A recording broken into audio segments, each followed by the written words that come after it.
is right, Andrew. This is the Midnight Ocean Radio Show and podcast. I'm your host, Jeff Norton. You can join me live here every weeknight from 10 p.m. till 2 a.m. Eastern Standard Time as I sit here and look and make sure I got everything running. Wow, what a day.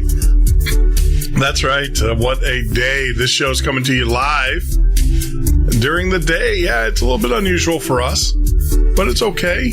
As you guys know, we every once in a while will record a show to meet our guests' schedule, busy schedules and everything. We do that. We will accommodate you, our listeners, and also our guests. And also, this is also part of an experience. Also. Wow. You can tell it's midday for me. I have to get me a cup of coffee to loosen up the mind a little bit. But maybe we can talk to our guest Beth Leone. It's going to be one of those days. I can already tell you, it's already going to be one of those days. You know when you wake up how you're gonna do that day. Who knows? We'll turn it around here. But we'll talk with Beth here in a few minutes. Let's take care of a little bit of a housekeeping for those that are joining us for the very first time on YouTube. Make sure you hit that subscribe button. That is very important to us. Also, if you're joining us on Facebook Live, please share the stream with your friends before Facebook disconnects us, as they always do. They're batting 100% these days. Facebook is a great product, but do you get an air of censorship? That's right. Hopefully this show won't be too controversial for them that they'll feel the need to disconnect. But if they do disconnect us, you can go to YouTube Live and actually watch the show. If you type in The Midnight Ocean there on YouTube, you catch all of our shows live. And you can always fall back to the radio. And if you don't have a radio station near you that is syndicating us, then you can go to our website, themidnightocean.com, and listen to us live on Spreaker as well. We offer a full complement of applications that you can put on your smart device, i.e. smartphone, iPad. Yeah, just say smart device. That pretty much covers them all. So, as I said earlier, we have a very special guest joining us. I love these types of shows, and let me tell you why. They're near and dear because it's all about ministry. Call it whatever you want. Growth, ministry. Everybody needs to hear these messages. We think that sometimes we live on an island to ourselves and that no one experiences the problems that we're experiencing. And, if you listen to me long enough, you'll know my past. And I'm not afraid of it. I don't shy from it. I actually use it as my ministry to tell you that you can redeem yourself. You can grow. You can learn. That old adage, we all make mistakes. When people used to say that to me, oh, we all make mistakes. We make bad choices. I'd get frustrated. It's like, but what did you do after that? And this is a great story. Beth Leone, she's a master's life coach. She's dedicated her life to the exploration of human potential, and she supports her clients to do the same. She's a 5th degree black belt in traditional Shaolin Kung Fu and in the first female master in her lineage. Her journey into the healing arts of qigong began with an eating disorder when she was 15. Her competitiveness in national track, along with her personal challenges, resulted in a life-threatening bulimia, and by the time she was 17, she was hospitalized. When she came out of the hospital, she was worse, and she became afraid of the power of this addiction, and then took control of her own healing. And so, you want to talk about redemption. You want to talk about personal healing and struggle. And I think it's very important that we get these messages out, especially to young women. And Beth, I just want to say welcome to the show. Thank you, Jeffrey. Yes. Pleasure to be here. Wow, what a story. I have 3 daughters. And when you grow up in a house of women, you learn about being self-conscious. Mm-hmm. And you learn about the effects that, if this dress doesn't look right, or if, my girls I would say two of my girls. My oldest one, she was the tomboy. She was the soccer player. So she would just put on whatever she wanted to and go out the door. Mm-hmm. She does to this day. At 30 years of age, she's still, we still get on her. It's like, hey, come on, you're 30 years old, you got 2 children. And, she'll put on the hippie shirts and, and stuff and just walk. It's like, yeah, it's okay. It's like, oh no, come on. But, it is amazing, but it's great to hear your story and and how you turned it around and, Doug, and I'm sure it wasn't easy, like most addictions. No, it wasn't easy. And I didn't know if I was going to turn it around or not. Yeah. And actually eating disorders are a really big problem for young women. Mm-hmm. And college women, a lot of women have eating disorders of some sort, or body dysmorphia or body consciousness. And as you know, having 3 daughters, you know how much you think about your appearance when you're that age, when you're, coming into puberty and beyond. My eating disorder was a bit of a complex, as they usually are, and it was a mixture of a number of things. It was not only like wanting to control my weight, it was also controlling puberty. I really didn't want to turn into a woman. I wasn't willing to, I didn't want to deal with the responsibility of men being attracted to me and my sexuality. And so that was another part of it. And another part of it was I didn't know how to digest my emotional energy. And then there was another part of it, which may be interesting to you too, since your show is, all about the paranormal. I was having a lot of paranormal experiences at the time, and I was having, ghost sightings, and I was hearing voices, and I was having psychokinetic activity around me. So there was an intensity in my spiritual development as well that I didn't know how to deal with. And the bulimia was a way to try to really put a lid on all of it, on puberty, on the spiritual stuff, on emotions. And ultimately, of course, it doesn't work. Yeah. Yeah. And it creates a really big problem. And it's a bigger problem for some than others. And for me, it was a really big problem, and it landed me in the hospital. Yeah. Well, with my history, you said something there in all the years that I've been doing this, and that it never clicked for me about the paranormal around you. Yes. I have a history of addiction, and when I was younger, and it as well, in and out of treatment centers and things of that nature. It never clicked for me, because I had those voices. I heard those voices. With groups of people, I felt drained. Like, how do you say? Well, I'm working with a couple of our guests that come on the show and say, well, you're empathic. That's how you're able to kind of read people. And that's why you're able to do what you do, especially with shows, to be able to bring things out of people that people normally don't discuss. And part of that is me being in crowds. I could sense all of the, like, if I'm in a room with 100 people, I can get 100 different emotions from because I sense them. And then of course the voices. Yeah. I mean, I used to hear voices and people talking and stuff like that, the whispers and exactly. And in other cultures, we would have been trained. That's the thing, is that people like you and me who are sensitives and seers and have paranormal experiences would have been trained by the shamans or the healers or the medicine people of the culture. And because our Western culture doesn't have that, we don't really have a place for people like us. And that's why I had to seek it out in order to come into who I really am.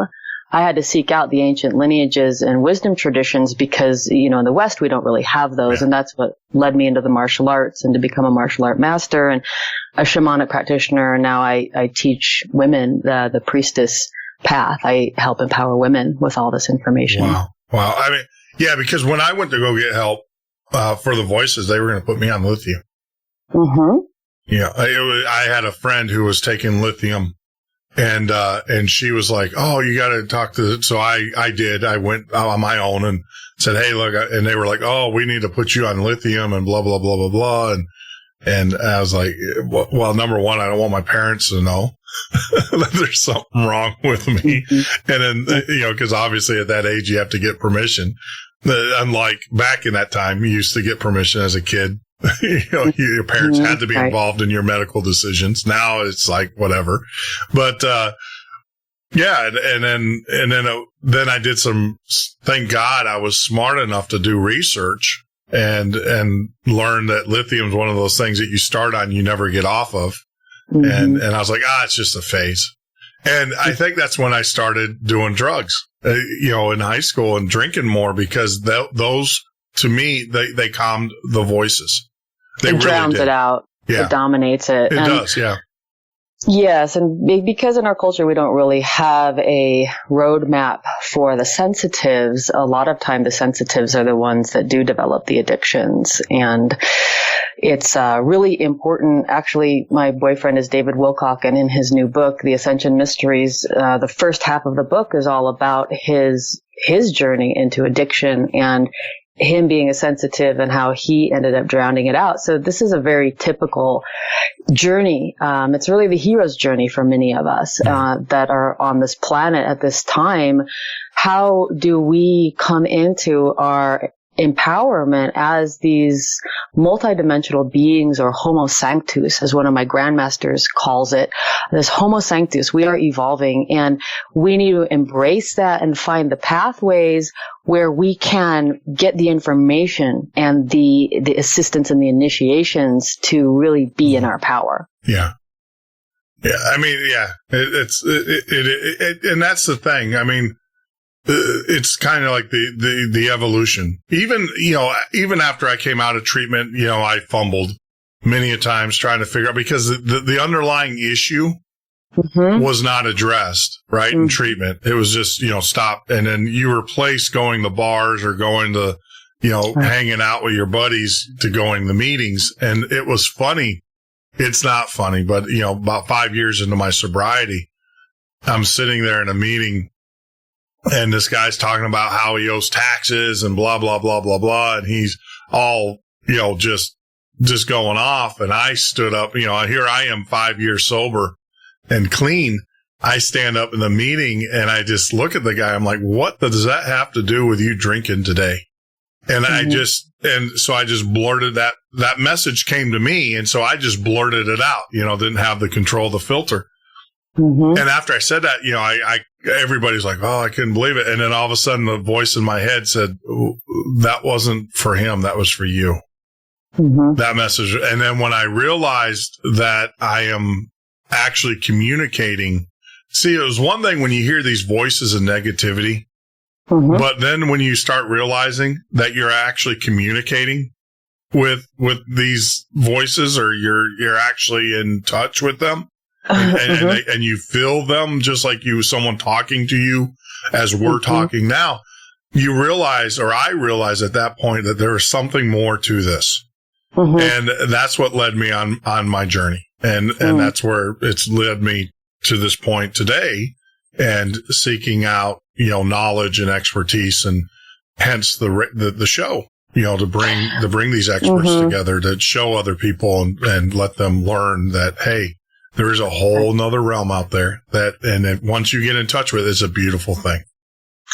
Yes. And I've noticed that our initiatory experiences are often illnesses or wounds that we have to heal. And in the healing of that, we are led to our sacred path in the world. Right. And so I was just talking about this last night. I see that whole part of my life as a blessing, because I was talking to my mother actually, and she apologizes, because she yelled and screamed a lot when I was little, and I was a very sensitive child, and that was one of the things that was part of my wounding and why I was had soul loss and was kind of out of my body. And so she was apologizing about that last night, and I said, Mom, if I didn't have that wound, I wouldn't have gone on my journey, and I wouldn't be who I am now.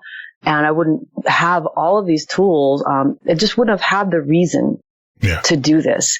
And so we have to look at these addictions as initiations, because they really are. They're opportunities for us to get to know who we really are. If we just embrace that and follow, like, what do I need to do? What do I need to find? What do I need to do now? And that's what led me to shamanism when I was 17, because I asked myself, how do I heal the soul? Because I knew that my soul was sick. It wasn't my brain. It wasn't my, my emotions were all twisted up, but I could feel that this issue was coming from a much deeper place inside of me. And I just listened to myself and I said, this is my soul. And then I had to ask the question, so how do I heal that? And I had already been to the psychologists and the doctors, and I was worse when I came out of the hospital. So I realized, well, that doesn't do it. Yeah. And then I got really worried. And so I just asked that question to the universe, and a book came into my life on shamanism. And I read the entire book, and I was so grateful, because then I realized that there were people on this planet that saw spirits and that worked with them and that saw the things that I did. So I didn't feel like I was crazy. Because there were entire cultures, shamanic cultures, that this was their sacred worldview. And they had a sacred way of working with it. So I knew that there was at least a path where I could heal this. And sure enough, it was through shamanic means that I had a complete and miraculous healing of that eating disorder. Yeah. Wow. Mm-hmm. Wow. And so that got me on my shamanic path by the time I was 18. And I dedicated my life to it for 10 years. Wow. Wow. It's crazy. Yeah. See, for me, which is really weird to calm the voices and everything, I actually took a job at a hospital, late night, third shift. So I could sit and sit with dying people and listen to their stories. Oh, that's really beautiful. See,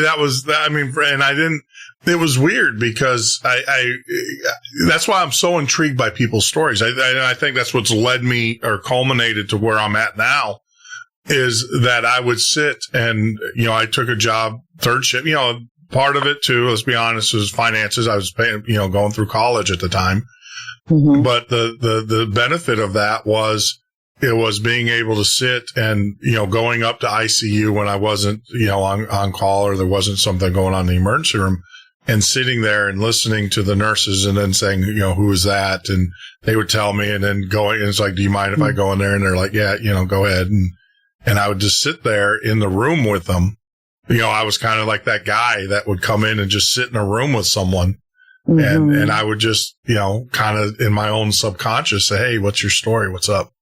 Mm. And yeah, I mean, that's how I calmed it for me. And that's when I really knew that there was something going on, but I didn't, you don't put a figure, because it's like, are you nuts? Are you crazy? See, I didn't have the guidance kind of like what you had and understood. And it wasn't until I discovered Art Bell. It really wasn't until I discovered Art Bell, that I realized that there was a whole nother world out there. And I was I can tell you, it was in 97. Yeah, 1997. I was driving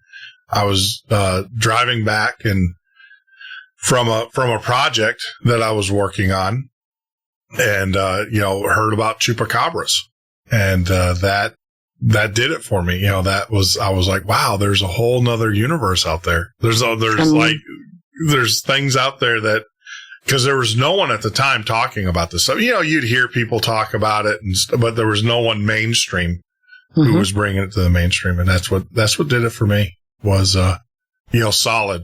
I'm sorry, it wasn't 90. It was 92. Get the date wrong. 97 is when I moved to Chicago. So 92, in 1992, I was, listening to Art Bell.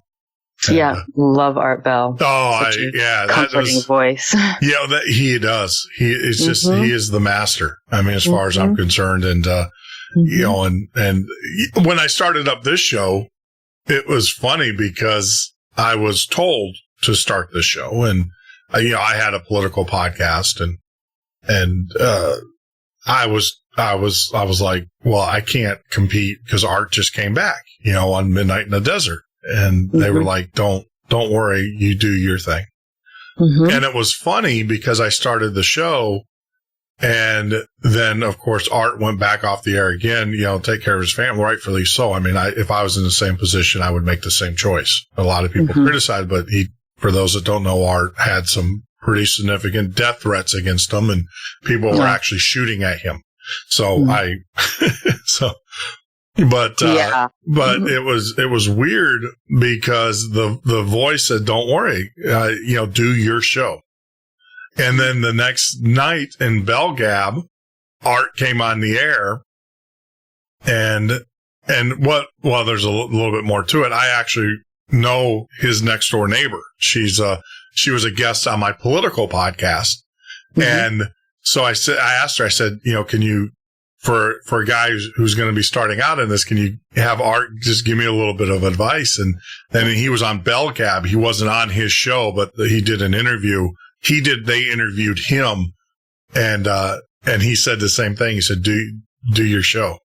Mm-hmm. And it was weird because the same message I got, the 2 days prior internally, Art Bell's sitting there saying the same exact thing. And so I'm like, okay, we're off to the races.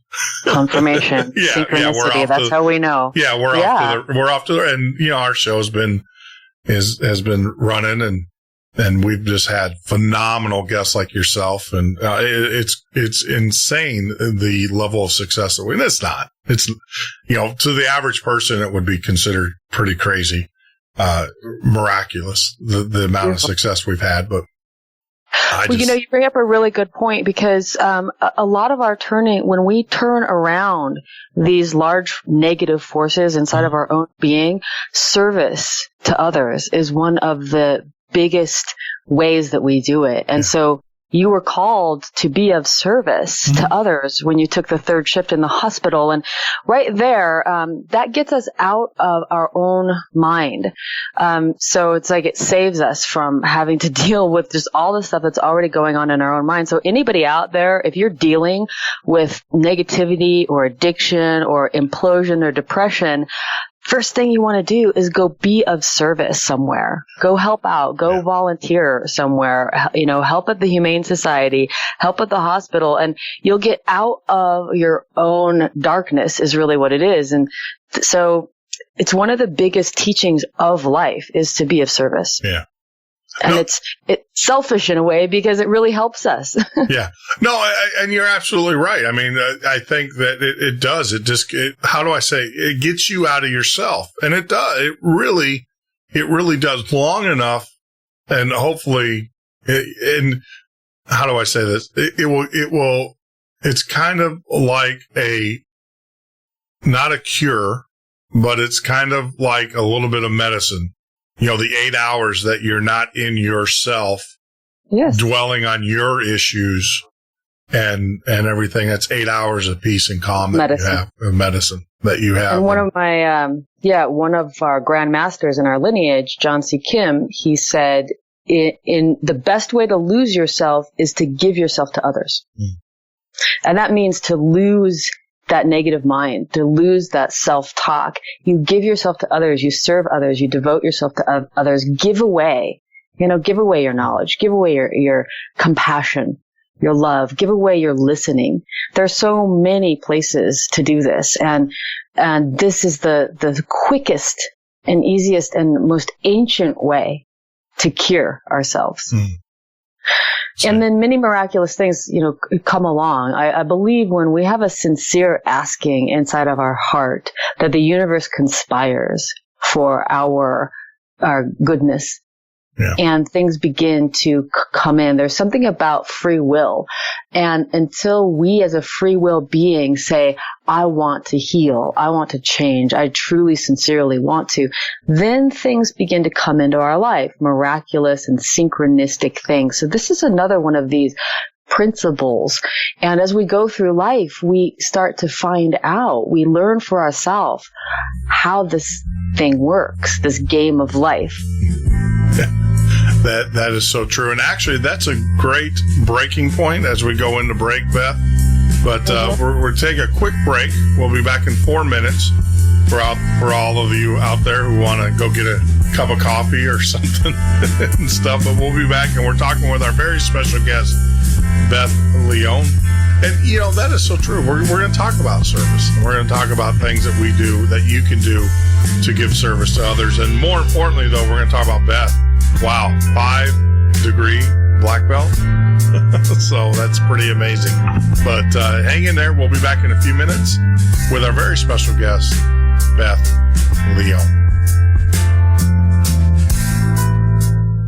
This is the Midnight Ocean with Jeff Norton on the Paranormal State Radio Network.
Midnight Ocean with Jeff Norton on the Paranormal State Radio Network.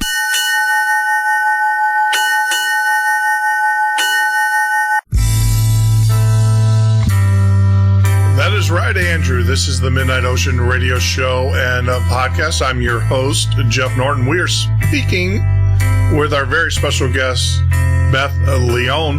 Now, before we get back to Beth, I do want to, let's do a little bit of housekeeping here. If you are joining us for the very first time on YouTube, make sure you hit that subscribe button. That's important to us. If you're watching us on Facebook, please share with your friends. You can also follow us on Twitter at the MN Ocean. That's the MN Ocean. Love to have you. I promise we won't spam you.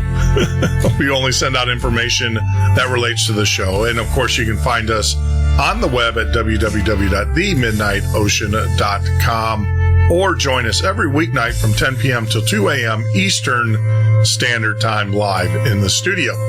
Now, this show is recorded, and for those who we actually have a member program, it's called Midnight Listener or midnightlisteners.com. You can join as a member of Midnight Listener or Midnight Listeners. And as you guys know, we periodically do record shows. There's a couple of reasons why we do that. Number one, if we're doing a show like with Deep Throat, Bob Fletcher, and I don't mean to say that derogatory, but if you guys don't know Bob Fletcher, he's the guy who was the Deep Throat in the Iran-Contra affair. So you can imagine there are certain government officials and organizations that do not want his story told. And it is rumored that we are actually going to have a current whistleblower on the show. We're arranging that meeting, that conversation. And so we record a lot of those shows. But if you are a member of the Midnight Listeners, you will be told when those shows will go live or when they go live. We never tell you who they are for security reasons. You'll just get the notice, hey, that we're recording a show, and if you want to join us, you're more than welcome to. We do that, and we do mix it up quite a bit. And so if you were a member of the Midnight Listeners, you would actually be listening to this show live in its entirety as we record it. Now, I don't think that, Beth, you don't have guys in black helicopters circling your house, so do you? Thankfully, no. Thankfully, no. Yeah, we just, because of timing. Yeah, so everybody, it's funny because when we do the recorded shows, everybody's like, they get excited because they know it's usually someone who is trying to be silenced by, whatever operatives out there. But I just have to say, we schedule this show because of scheduling. which is happening more and more because I am connected to a few pretty deep insiders myself. So yeah, there you go. I do get, my computer gets taken down every now and then. Does it? Yeah, maybe we'll talk about that a little bit later. Yeah, we had Bob Fletcher, who he was the Iran-Contra guy. And he came on the show. We actually had to get burner cell phones to have a conversation with him because every time he gets on, especially on when we talk, I said, look, I don't want you to I want your deepest, darkest, I want to know names. I want to know dates. I want to know addresses. I want to know things that you have not told anybody. And sure enough, he produced. He talks about a video that he's shared with our audience and shared how they can get a copy of it, of basically the drug lord in Vietnam with a list of all the high-ranking political officials that were on the take. And he has and you can actually see the ledger book of this drug lord saying, yep, this senator, this congressman, this business, and he's going down the list. And there's names in there of current congressmen and senators. So, well, there's a lot of shady business going on this planet. That's for sure. Oh, yeah. And I know it's when you're in, that's the beauty about being in touch is that number one, everybody's like, well, aren't you worried about it? It's like, no, I'm not concerned for me. I'm concerned for everybody else, but until, you got to wake up, and until you wake up, I can't help you. It's kind of like I can throw you all the life rings I want to, but you gotta grab them.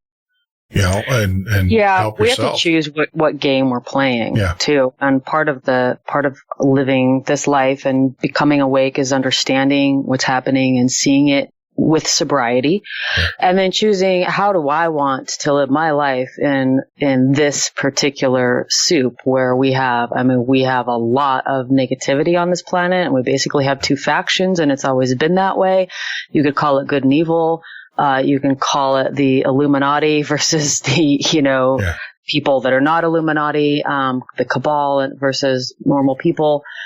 So there are definitely power structures on this planet that are not for our good, that are intentionally trying to poison us and get us on medications as quickly as possible. And so that's probably one of like the most important things, I think, for people in their lives to realize what you're in and to make choices that will keep you as an empowered being, because most of the food supply is poisoned, the water supply is poisoned, the air supply is poisoned.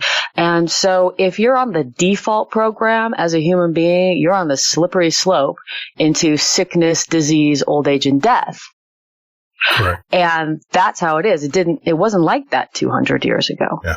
But today it is like that. So we need to know what's going on and be able to make the choices so that we can be, there's basically nature, and then there's anti-nature, or, God and anti-God. There's a certain code in the world that's being messed with. Yeah. And I call it the God code. You can see the God code in sacred mathematics. You can see the God code inside of the structure of all matter. There's a mathematical code. There's the Fibonacci code, which is inside of all matter and all food. There's life force energy. And anyone messing with that is messing with the God code. And so you get genetic engineering, you get Monsanto. They are literally messing with the God code. They are changing the mind, the thought, the intention of creator. And that is going to mess you up. And that's what they want. They want to mess you up. Yep. So we need to at least know that and be able to make that choice. So this is a very clear distinction that's happening inside of the entire planet. And people are on different sides. And that's the way it is. Yeah, and you can see it politically and everywhere. Yep. No, absolutely. And that's the power of being awoken or awake.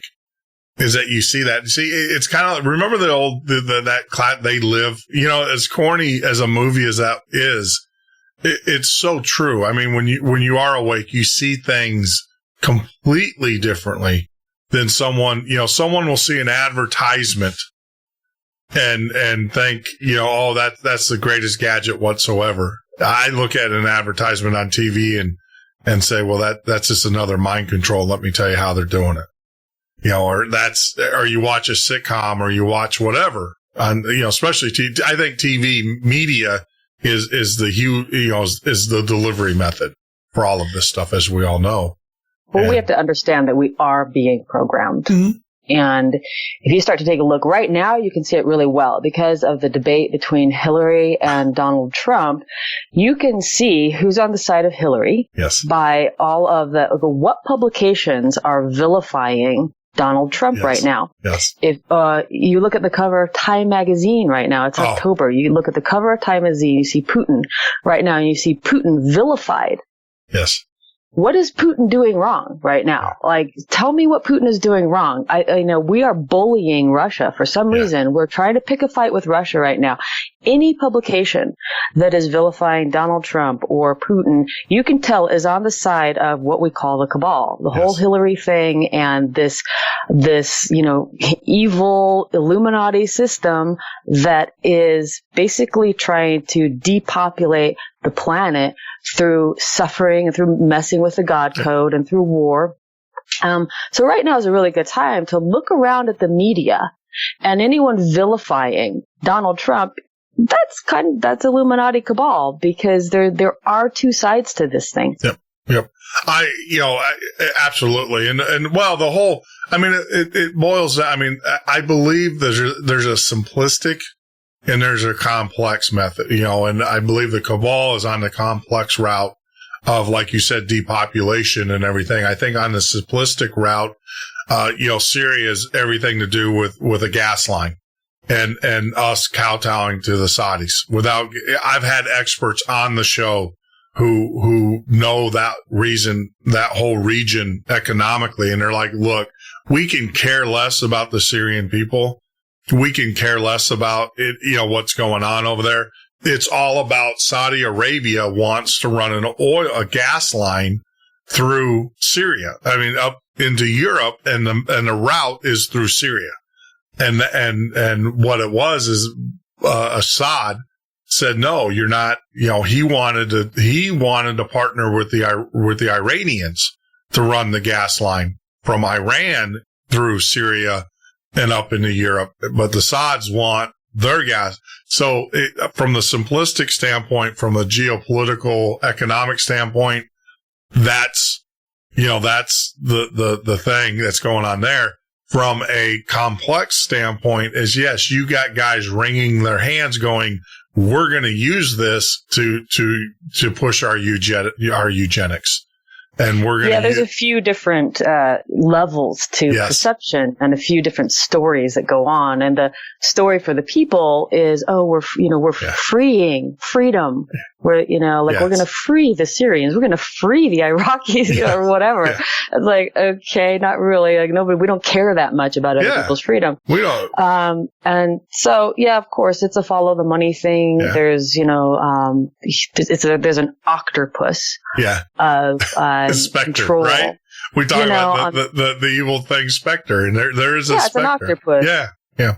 That you can see if you research any of the Rothschild family and what happened there, you can see where this octopus got its tentacles into the world economic, political system, and we're dealing with that right now, and that is what people call the cabal and the Illuminati. And you go deeper and deeper and deeper, and then people say, they believe in Lucifer as their God, and they're Satanists. So it's like, okay, there definitely is there's a lot going on this planet. So it's like a big God game in a way. And, then you think about, well, if there is a God, then why is God allowing for this stuff to happen? If there is an all-powerful creator, okay, maybe there's not. So we all have to figure out how we respond to all of this information in our life. And ultimately, I take a pretty simplistic route, even though it could seem to be really complex with all the things that I've done. But it's really about being empowered, being in your power. And you can have all the information in the world, and you can know all about this political stuff and all about this Illuminati stuff and whatever. But it comes down to, how do you feel in your life and what are you doing? Yeah. And to, keep yourself in a good place and keep your family in a good place and your own community in a good place. And it has to come down to where the rubber meets the road. Well, it was funny because, I've had people that challenge me on this. Said, all right, so all of this stuff, then where's God? And I'm like, what do you mean, where's God? And they're like, well, where's God? And I said, God's everywhere. Well, how can God allow this to happen? It's like God is allowing it to happen because he's waiting to see what you're going to do. Have you ever thought about that? Have you ever put it in the context that God has immersed you in this pit of despair that we're living in, and he's watching what you're going to do. He's not watching, he's not controlling the narrative. What he's going to do is he's going to see if you are strong enough, or if you develop the skills and have become strong enough to step out and say, I'm not participating in this. This is the direction I need to go, and this is how I'm going to live my life. And I'm like, I wish that's what I do. And I can tell you, I don't care who wins the election or loses the election, because it is all by design. For me, it's all by design. And who am I to question? And all I can worry about is what I do and how I prepare myself, my family, and then ultimately my neighbors, and then my community. And that's it, because the cabal is going to, one way or the other, they're going to manipulate it. If Hillary wins, good for them. They got get out of jail for, get out of jail free card for her. But, they got, the track has been greased a little bit easier. If Donald wins, I don't know where we're going to go with that, but it's kind of like, have you ever remember The Devil's Advocate, that movie where the devil basically, says you can be a lawyer at the very beginning or a media star. And so at the end of the movie, the guy crosses the devil and as a lawyer, but now he becomes the media guy. And so at the end, it's kind of that trick, where they show his face and he's kind of like, haha, because either way he's got you. And it's kind of, that's the way I view things, is that there are people on this earth that are playing chess while we're playing checkers. I think they already have a plan in place that if a Donald got elected, it might slow the plan down or derail the plan for 4 years or whatever, but they still have an alternative plan. So we can't take a deep breath and say, because they still have a plan, and they've done the focus group. They know what they're doing, and it might slow it down for 4 years, because you mentioned the Rothschild. I mean, this is a 100-year deal. This has been in place for a long time. So it's what's 4 more years to them? Yeah, well, as they say, true power never shows its face. That's true. And so who we see as the face of power is not the power. Yeah. And it's a big distraction. So I always wonder, well, what's going on truly behind the scenes? And those are the things that only the quote unquote insiders know. And there's a much bigger show happening here. So the way that I see life now is I see, well, maybe it's like kindergarten, and the kindergarten class is set up like this. Yeah. You've got all this stuff. You've got the good and the evil, and you need it like that, because just like you said, it's up to you to decide, how am I going to walk through this thing? How do I play this game? This is the game. And I don't know if we're going to get rid of the black and the white inside of this game, and it may be there because it needs to be there.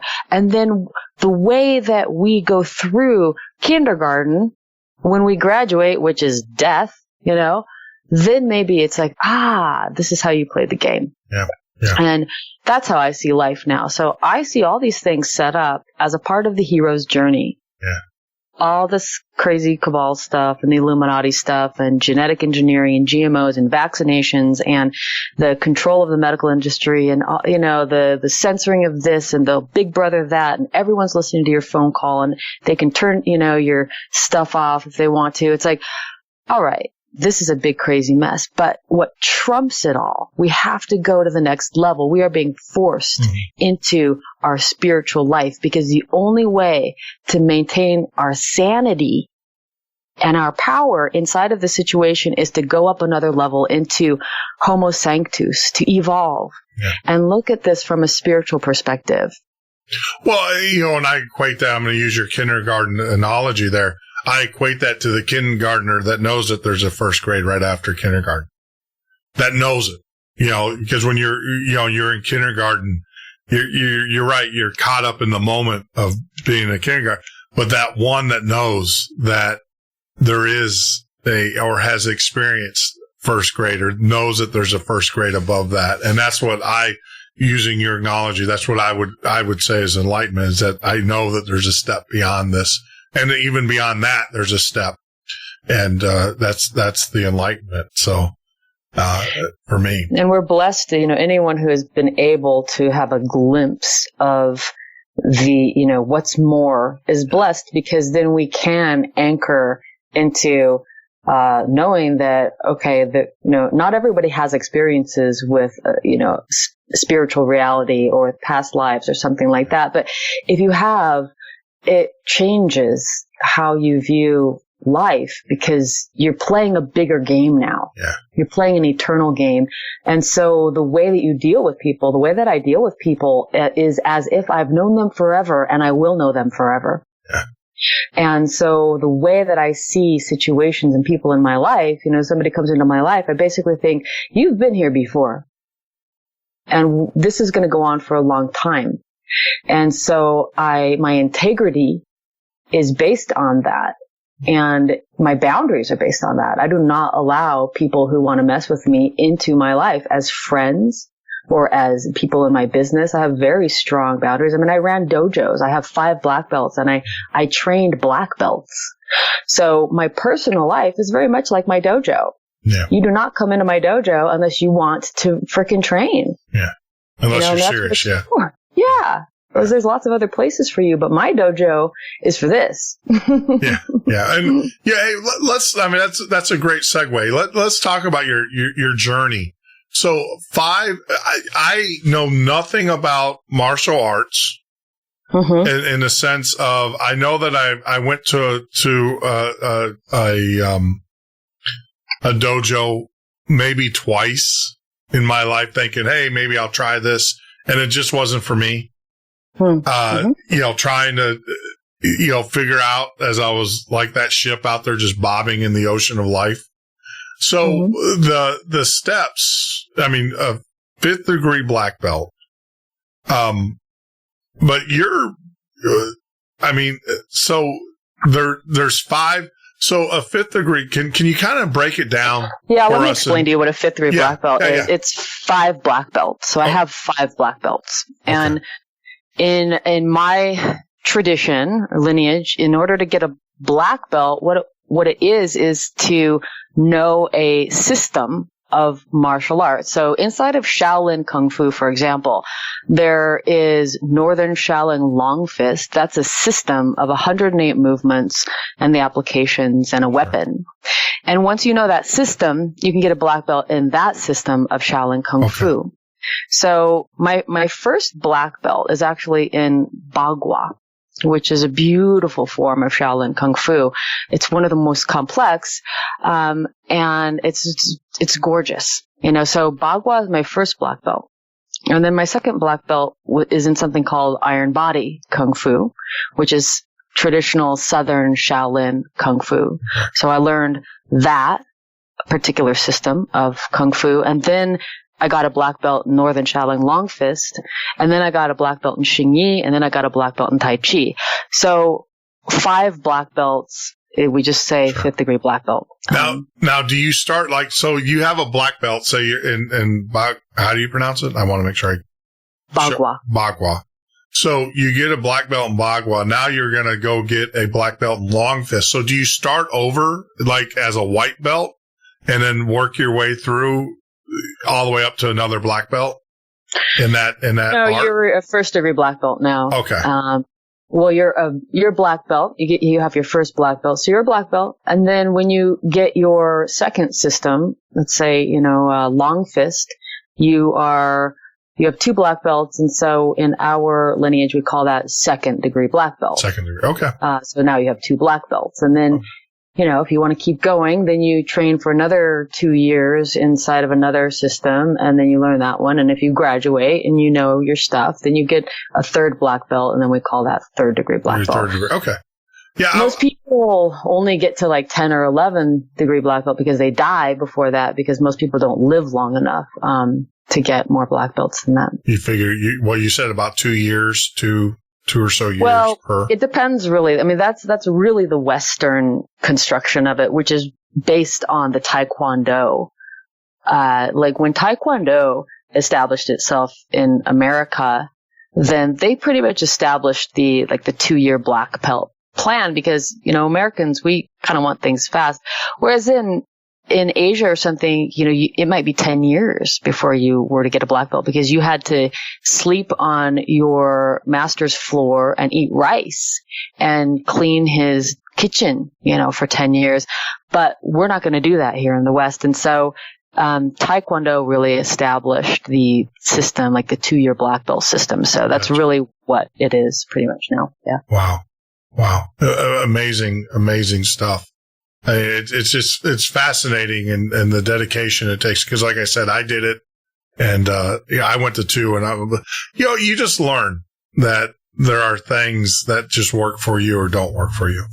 And the black belt, which is weird because I think, and it also has a lot to do with the stages of life that I think we're in. But we'll take a quick break and we'll come back, Beth. And I have some more questions about martial arts and some of the other things that you're involved with. But we're talking with Beth Leone, 5th degree black belt. It's amazing. It's just amazing how many people that I do. No, not really. It's amazing. It's all by design, but how many people are awake and becoming awake? We'll be back in a few minutes with our guest. Midnight Ocean with Jeff Norton on the Paranormal State Radio Network.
Midnight Ocean with Jeff Norton on the Paranormal State Radio Network.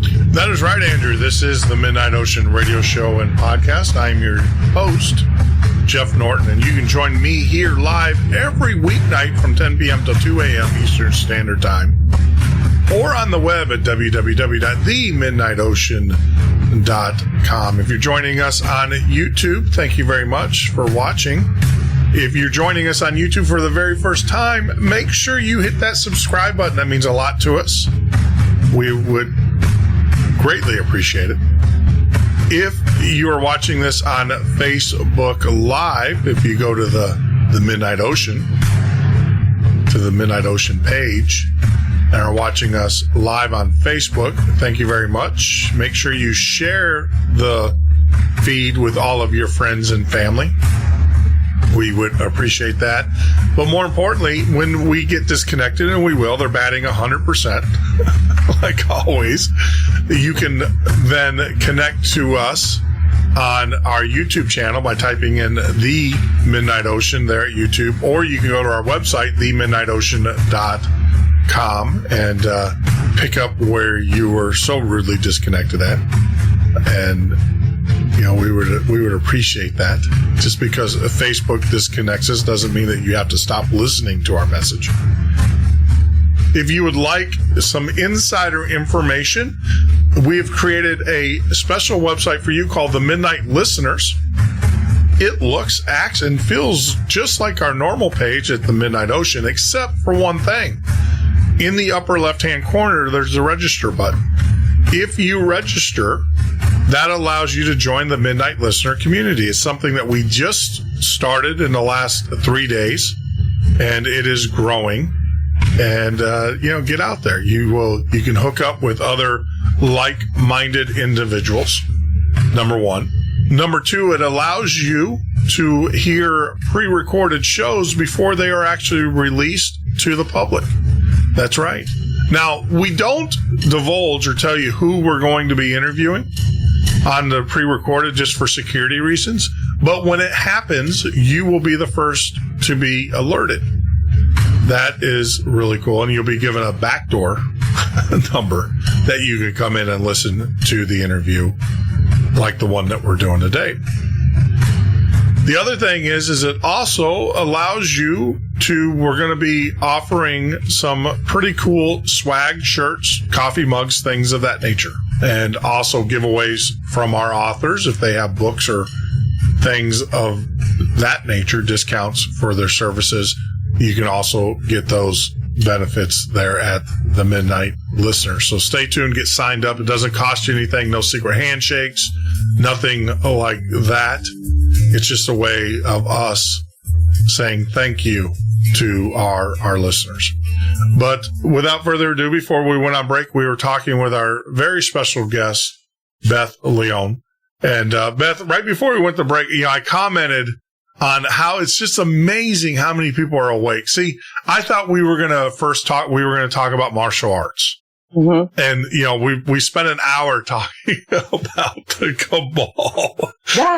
And it is amazing. I had a guy on here, a doctor, and he, he's liver medic, and he's a biochemist and worked with big pharma, and he has developed and I did my background, he's not a pill pusher in that sense, that he developed a method, that gets your liver, because as you said, we're poisoned everywhere we go. And so he was on the show. And so we go 4 hours. We did a 4-hour show just talking about liver health and GMOs and all of this stuff, and food and the poisons that are in our food. And of course, his experience with big pharma. We go through the show, and in the last 30 minutes, he goes, I got to ask you a question. And then it was funny because he asked me, I'm like, well, that's the nature of the show, because I know a lot of our guests that come on to the show come on, they don't listen, they don't, to a previous show. I said, that's exact. And we spent another hour easily talking about the cabal, exactly what we're talking about. It's just so amazing how many people, and it's refreshing to know that people are starting to wake up. Well, I'm kind of at the epicenter of it with David. my boyfriend, David Wilcox. So we're really, in it. Yeah. I hear about it a lot. Yeah. And I whatever. David who? Wilcox, yeah. Well, it's good. I'm glad that a lot of people don't. No, Beth, we're here to talk about you. I'm not. Good. I'm not. Who's that guy? I'll take a look. Does he have a website? Can I take a look at his website? It's called divinecosmos.com. Yeah, I know. So I don't know. I don't know who knows him, who doesn't know him.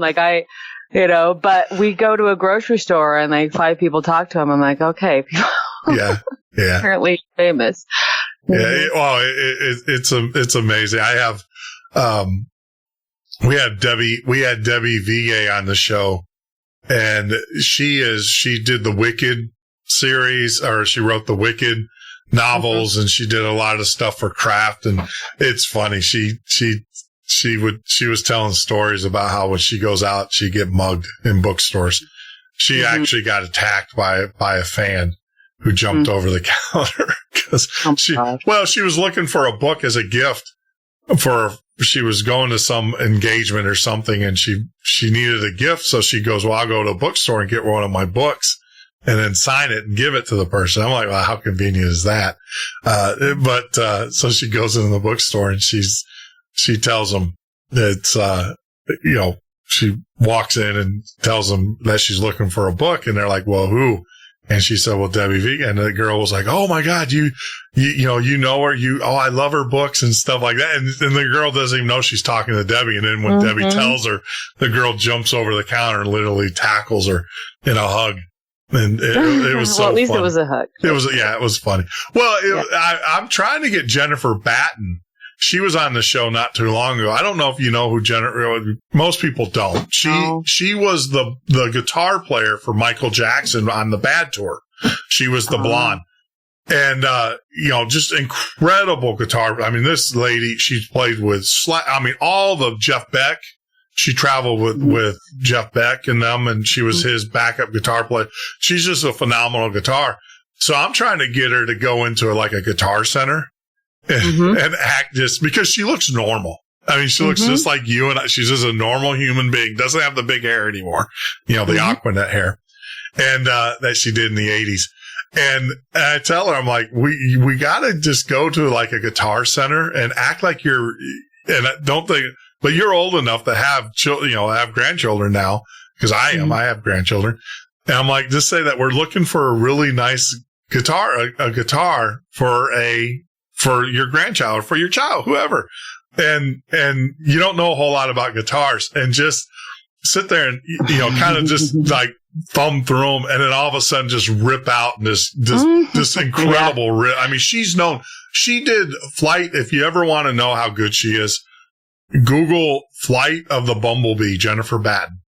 She plays that on the electric guitar. And that apparently, from a musical standpoint, all musicians, no matter what instrument you play, that is the song that you have to play to say, I've mastered my craft.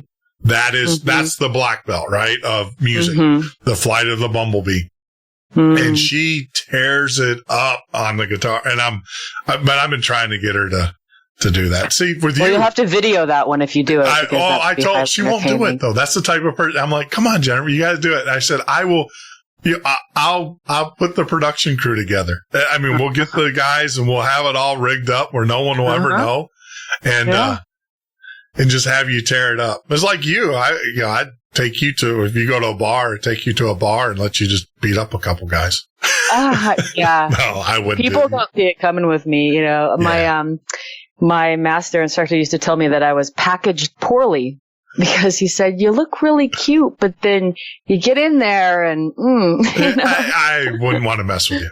I'm 6'6" and built like an offensive lineman for a professional football team. And I wouldn't want to mess with you. I can already tell you, I've learned that lesson a long time ago, and I wouldn't mess with you. I'm peace, love kind of guy. Believe it or not, it's funny. Yeah. Well, for me, the martial arts, they're an art. Yeah. It's an art of movement, an art of being. I'm not like a person that beats people up, It's interesting. We were at a festival. Both David and I did something at the One Love Festival this past weekend, and we brought our dog, which I now call Cujo, because she's a Malinois. And anyway, he said she was going to be great out in public, and I'm like, okay, so we took her. Anyway, the first thing that she does when another dog comes around is she tried to kill it. Oh, no. And it happened behind me, and I just heard this terrible noise behind me. And before I knew it, I don't even know what I did, but I had this, huge German Shepherd looking dog in a headlock, raised up above, I took her off of her feet, and she's in a headlock in my arms, growling, and I don't even know how I did it. Yeah. I didn't see it. I didn't, but at least she didn't kill the dog. Yeah. So apparently I've got reflexes that I don't even know about, which I'm happy to have. Yeah. But for me, the martial arts it's about your self-development. It's just about who you become and gaining that much, the discipline that it takes to show up over and over and over again. And what I really love about my teachings and my lineages is that we actually have teachings that are coming from badass male masters from thousands of years ago. Yeah. And so there are really no other places that you get that transference of these teachings, but inside of these lineages. And so I carry some codes inside of me that they're even hard to describe, but you can see them. Anybody that knows me, will see them because I live by them because they were so ingrained in me, but they come from these ancient martial art lineages that were run by real badass masters. These are not pansy people. These are men that defended their people and their tribes and their countries. Yeah. And that's and you're absolutely right. Unless you're part of the cabal or some Illuminati like organization that does these traditions that are handed down, I think the martial arts is pretty much the last of them that, and that's why I've always been fascinated, with the tea ceremonies from Japan and things like that, because these are things that have not changed in the thousands of years. They haven't been adopted to modern, standards or whatever.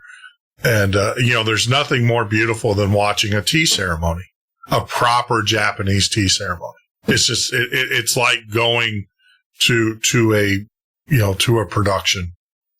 These are systems in which certain life skills are handed down from generation to generation, throughout millennia. And the life skills are, things like integrity, things like protection, honor, one mind, working together. So these, the tea ceremony would be it's a way to transfer these teachings. Yes. It's obviously much more to do than with just pouring some tea. Yeah. But you're going to learn mindfulness, impeccability, Zen, one mind. Yeah. These are the things that these lineages pass down. And you're right. There are only a few institutions in which you can actually get these ancient teachings. Yeah. Yeah. I mean, and that's, it's in the Asian, the whole Asian arts. Even in their artwork is passed down. I was watching a show the other day where a gentleman was learning. He wanted a sushi chef, to do sushi, and the art, the years. We're talking 20 years, 30 years of training to make sushi. And it's, and here in America, we don't understand. It has nothing to do with the tea or it has nothing to do with the sushi. It's the artwork and it's just incredible. And even these guys will tell you that they're not masters. They might be recognized as masters, but they're like, I'm still learning. You never really master anything. Yeah. And even in our lineages, at a certain point, you are given the master instructor title. Like I have, I'm a master instructor because I went through, 10 years of daily training. I lived with a master. I married a master. I was in this in my entire life. And so like everybody else, I went through the ranks, and inside of our lineage, when you get 5 black belts and you owned a school and you trained black belts and you did all this stuff, you were a master instructor. Yeah. And so that's where I get that from, but I'm no master. Yeah. You're still learning every day, right? You're still. Oh, yeah. I mean, there's so much, and, it's just like I went to, an 8 years of whatever, and you become a master, you have a master of arts, Yeah. But, truthfully, as a master, you realize you don't know anything. Yeah. And I don't light stuff on fire. There are people that light things on fire and walk through walls. So at that point, I could say that you've mastered physical reality. Hold on. Now, see, here we go. Now we're getting into the juicy stuff, as they would say. You've actually seen people light things on fire. Let's talk about, I can walk through a wall. You can? Not walk through a wall like that. You're 6 foot, what? I'm 6'6", and I'm built like, I'm more like the Kool-Aid man though. That's how you walk through a wall. Oh yeah. But all right. So let's back up here. So light things on fire. Have you witnessed someone lighting things on fire? Well, no, I haven't. Okay. So that's why it's not in my lineage. I was never trained to light things on fire. No, I'm not saying you, but I've never seen it. Have you ever seen it? No, I've seen it personally. I've seen it on YouTube. Well, yeah. Yeah. We're going to get John Hutchinson on here. I don't know if you know him, the Hutchinson's effect, where he's actually levitated non-metallic objects. And he's got a YouTube. Go look it up. It was done in the 70s. He's a Canadian, but we've been working really hard to get John on here. And I know he hasn't confirmed yet, but I know we're going to get him on the show. He's kind of went underground since he did the Art Bell show years ago. And, but I've been communicating with him and, but yeah, he's actually loved, but he's used, electromagnetic things, but science says that you can't levitate non-metallic items. Well, there's videos of him levitating non-metallic items using non-metallic. Energy. It's interesting that they say non-metallic. Yeah. I wonder why, because I can spin a little piece of tinfoil around a pinhead. Yeah. We had this guy, Pete Peterson, out here in Boulder. He was shooting for Gaia TV with David. And so, we're talking about telekinesis. And so he said, do you have a wine cork, a needle, and some tinfoil? So we got all these things for him, and he made this little contraption, and he stuck the pin inside of the wine cork, and then he put this little rectangular piece of tinfoil on top of it. Yeah. And he said, hold your hands away from it and just see if you can spin it around. Yeah. And apparently it's a telekinesis test that they do. And so I got the thing to spin around. And then I guess, you progress and you put a cup over it and you see if you can spin it around with a cup on top. That's the Randy, Randy did the test, and that's how he would actually confirm if it was true telekinesis or just air currents. Yeah, you put you put the cup on top, a cup around it if you can spin it that way. And so, but it only makes sense. We're 70-80% water, and the rest of us is energy. So, we can. But I've had experiences where I've grabbed television remotes or something of that nature, and they won't work for me. And then I've handed them to other people and they work fine. Same with radios. I pick up radio. I can pick up a radio and it will static out. And it's just, I think it has a lot to do with the fact that I'm a big guy. Thus, I probably have a lot more salt water in me. Plus, generate more. I'm generating a lot more energy as well, to sustain this thing called life. But it's amazing. And, let's talk about energy. That's actually a great segue. You are also a Reiki master, right? Correct? Did I say that right? Well, I went through the whole Reiki thing. Reiki master, which is, Ki is chi, which is energy, just like in qigong and tai chi. So chi is energy. Reiki is basically the transference of energy. So it's energy healing, let's say. And so many people are Reiki masters, and it's just something that you can go through the different Reiki initiations and get that easily. But, my mother, when I was 5 years old, she would ask me to heal her headaches by putting my hands on her head. And so from a very early age, I was identifying with energy healing, and I was working with it. And I remember one time our car breaking down in the middle of the Mojave Desert. I don't know, it was just some long road and desert on both sides, and our car breaks down.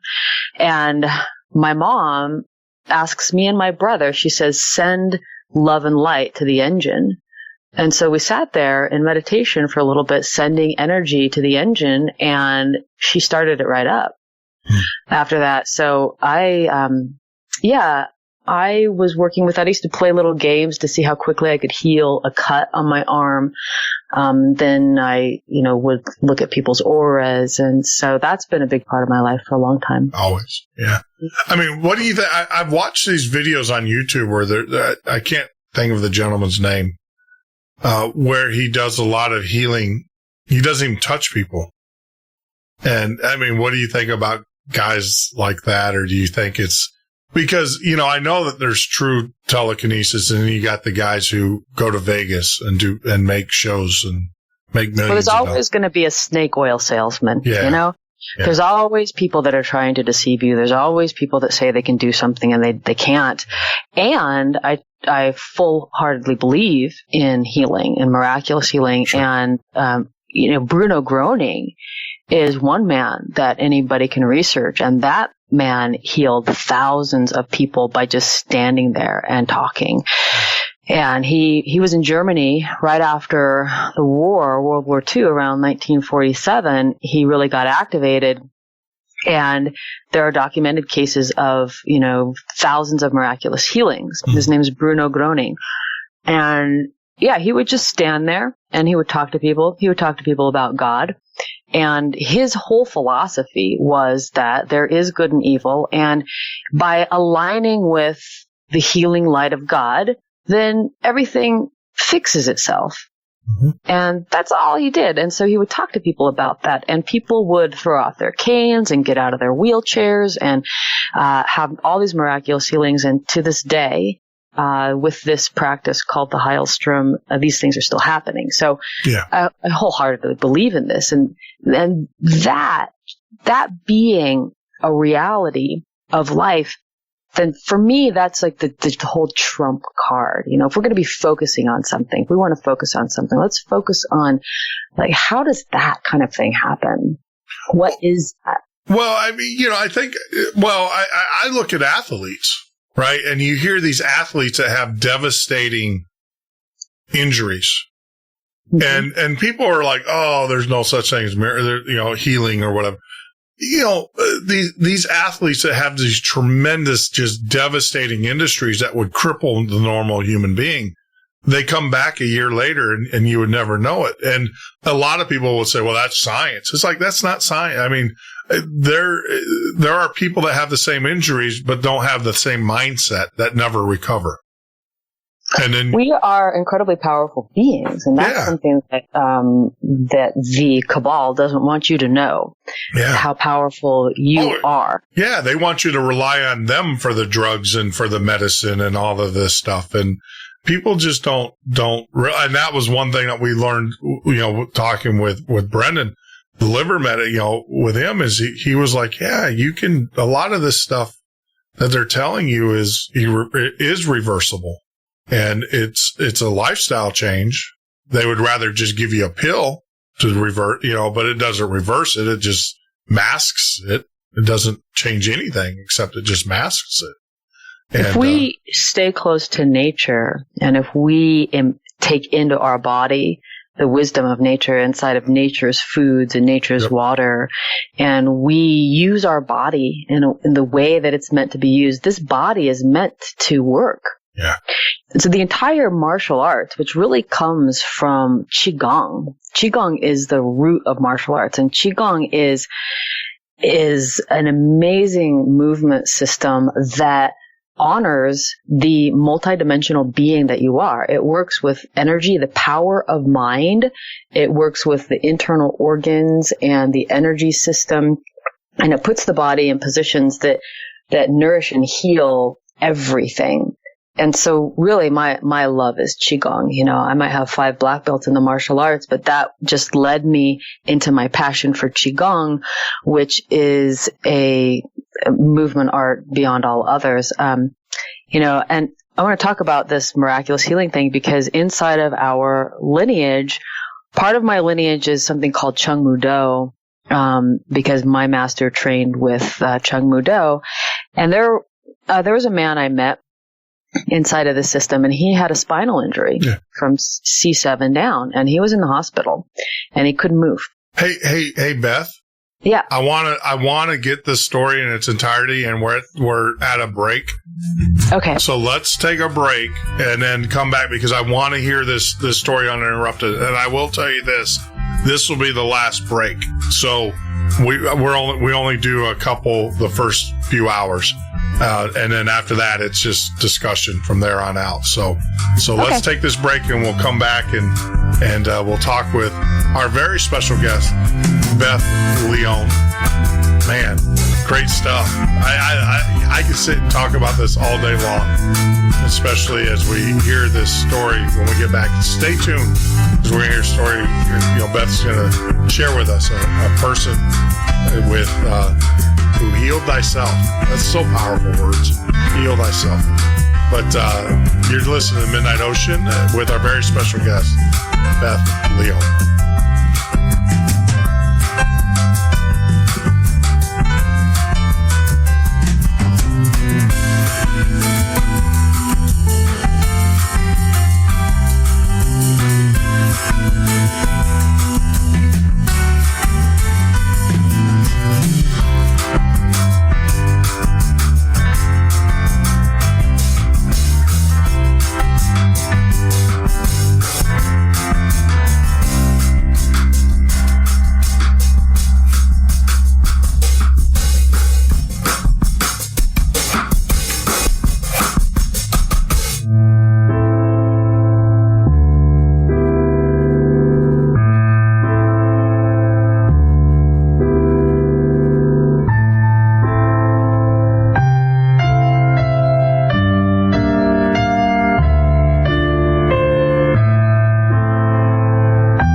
Midnight Ocean with Jeff Norton on the Paranormal State Radio Network.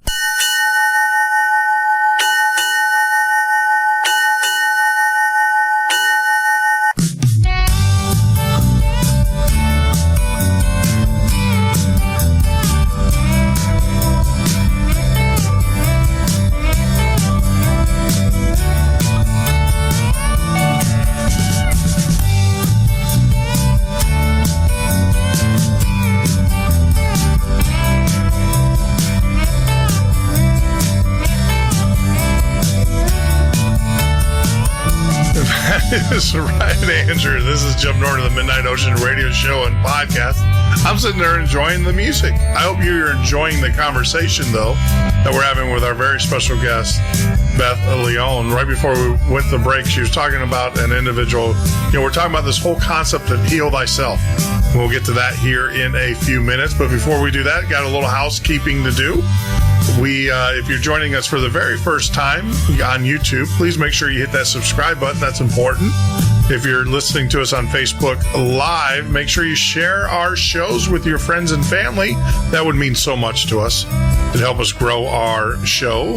And also, you can join us here every weeknight from 10 p.m. to 2 a.m. Eastern Standard Time or on the web at www.themidnightocean.com. So before we went on break, Beth started to go into the story about a gentleman, and Beth, like I said, no more breaks. So we're free to go until you say, I can't go no more, which something tells me that will never it will happen, but it will never happen. I have a lot of endurance. Yeah. I don't think you're a quitter. Not at all. So, but yeah, we do the advertising and for the radio stations there at the beginning of the show, but then the last 2 hours, they're ours. We don't have to, we don't have to honor any advertising agreements. So, we honor them. We don't have to, but, so, all right. So this gentleman, heal thyself. Let's get into that, because this is fascinating. This is the part that I'm so intrigued by, on how people with debilitating diseases and stuff just come back basically from the grave. We have amazing powers of regeneration, and we're connected to something that has miraculous healing powers. So sometimes we don't get in touch with it until we have to. And this is many people's stories of how they have gained their understandings or their abilities. So in this particular case, one of our fellow associates, I guess, because he was, training inside of these lineages, he got a spinal cord injury, and he was in the hospital paralyzed from C7 down. And actually, he does not have C7. He does not have that vertebrae now because of that injury. So he's laying there, in his hospital bed, freaking out, thinking that's it. He'll never be able to walk again. And as the story goes, the grandmaster, that he was training under, John C. Kim, Chung Mudo, he said, do Palge in your mind. Go through Palge over and over and over again. Palge is just a particular form of qigong. And so he did. So he closed his eyes and he imagined himself going through this qigong form over and over and over again. And that man rewired his system, and he walks now. And I don't remember how long it took him. I think it was like a month or something like that. It may have to do with him, it being fresh. And, when things are fresh, there's seems to be more of an ability to, rearrange it. That's why we want to hit things quickly when we do, transform them. But like I said, with Bruno Groening, he was transforming people who had injuries and illnesses, for many years. This is a phenomenon that's real. And it exists. This energy healing, whatever you want to call it, miraculous healing, Reiki, Qigong, all of it.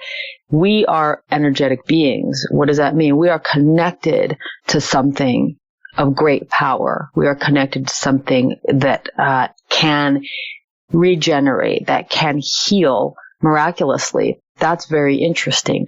And so the cultivation of that connection is inside a lot of lineages. Qigong lineage is one of them. Healing lineage, Reiki lineage is another one.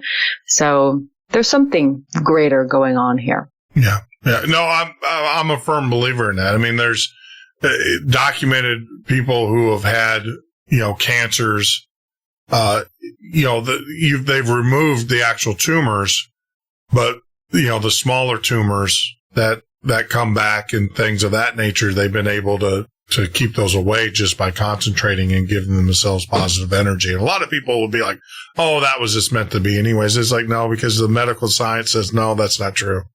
A lot of these cancers and a lot of these ailments and stuff do come back. See, I'm a firm believer that cancers is your body. I mean, your body generates it. So if you're negative energy and you're producing, bad DNA because of your negative energy, thus you produce cancer. Now there's, can't forget the external factors that also lead to it. Well, it's all really a vibrational universe. So low vibrations cause what we call dis-ease. High vibrations cause order. And you can really boil it down to that. And so we choose our alliances. We choose the thoughts that we have. We choose the way that we move. We choose the foods that we eat, whether they are high vibrational foods in alignment with nature and the God code, or whether they are poisonous foods that have been tampered by man and carry pesticides. That is our choice. And we are a free will being. And because of the choices that we make, we will experience the consequences, which is called karma. And so there's something really interesting here that I want to talk about, and it's about light. And there are scientific studies now that show that DNA absorbs light. Yes. And the DNA absorbs about 1,000 photons. And they've done the experiments. I can't remember the scientist's name, but they've been done already. And they show that, when a DNA molecule is, when it dies, it releases 1,000 photons of light. And also, if you've got, DNA in a darkened room, you'll notice it like absorbing light. Mm-hmm. It'll absorb photons. And so what they feel is that the photon, because a photon carries information. Photons carry information. So the photon is what is giving the DNA the information to replicate, the cells properly and all of this. And cancer, as we know, is like it's cells replicating without any control. Yeah. And so what they say, it's the light that gives the information to the DNA. And so how do we get light into our DNA? And there's a few ways. One would be some sunlight, actually getting sunlight on our body. A lot of people are afraid of the sun now. Yeah. But 10 minutes of sunlight on your body, 70%, get stripped down to at least 70% of your skin out there and absorb some photons. And then how do we get photons inside of our body? And that'll be the food that we eat and the air that we breathe. Yeah. If we're taking in DNA that has photons in it from food, from live food and from live air, then we're going to have more light in our body. And then because we are energy beings, how do we align with light so that light is flowing through our energy being? This is one of those perennial pieces of alignment wisdom that you'll find flows through every ancient lineage teaching on the planet. It's about light. And then you go even deeper into this whole ascension deal and the rainbow body, the body being so full of light that at the time of what we call death, that the rainbow light streams out of the body, and what's left are either some pearls or a little ashen image of the body. This is another phenomenon. We are incredible beings. We have the opportunity to wake up to this and to align with that part of ourselves. And that's what's so exciting about this time in history because we have all these lineage teachings available to us that are telling this to us, and it's really up to us. Yeah. Yeah. No, I'm a firm believer in the light and the physical light, getting out into it. Because when I sit in we just built a pool in the backyard, and we live in Florida. So when I go out, I can tell you, I feel just tremendously better when I go sit in that saltwater pool and absorb light. It's just, I can't describe it to you. And you could do it in such a way, it's not the light that you have to be worried about. It's the ultraviolet issues and stuff. So there's sunscreens and things that you can do, but you can still absorb that light and that light energy. And I'll tell you, tremendously. I mean, I have some elements. I'm a big guy, and I'm just getting on board with the whole healthy sense of eating and watching and making sure that I'm not eating the crap, the junk that's out there, the poison, as they would say, and eating good, healthy food. But I can tell you a key component to that for me is getting out and spending at least an hour a day just relaxing. And I actually use it as my meditation. Part of my meditation, sit in the pool and just float. I guess that's one advantage of a big guy. You tend to float easier. Just float and just soak it, soak the light up. And I can tell you some of my ailments that I've had and stuff have gone away. Just let me ask you this. Is your pool chlorinated or saltwater? Well, good. All right. So here we go. This is the thing. I don't want to get into pool technology. It's all chlorinated. A saltwater pool is a chlorinated pool. It's because what it does is it takes the salt and you run it through it runs through a chlorination, a machine that then takes the salt and turns it into chlorine. Well, there's not a difference. Actually, I was talking to my pool guy who says he doesn't care. We have a saltwater system. And he was like, I was like, well, the better. He said, that's not true. He said, actually, a chlorinated pool is better because you can control. All pools have chlorination in them. A saltwater pool has chlorine in it, just like a normal. He said, but what's nice about a chlorine pool is if you monitor, and I'm a science guy. So I'm out there every day. It's like a big petri dish science project for me. He said, if you can actually control your levels better from enough. But what happens is in this world of I want it now and I don't have time to actually deal with it. The saltwater pool is by far the best because it regulates automatically. It's got a sensor in the salt generator, in the chlorine generator that monitors the chlorine level, and it will create the chlorine automatically for you. Whereas I'm assuming it creates it from sodium chloride. There being the chloride part. The chloride, yeah. But it's still chlorine. It's generated. Yeah, I would, if I put my body into a pool, I personally would research it more. I personally have a aversion to chlorinated pools. Yeah. And I notice some of my swimmer friends who are in them a lot. I can just tell that they're.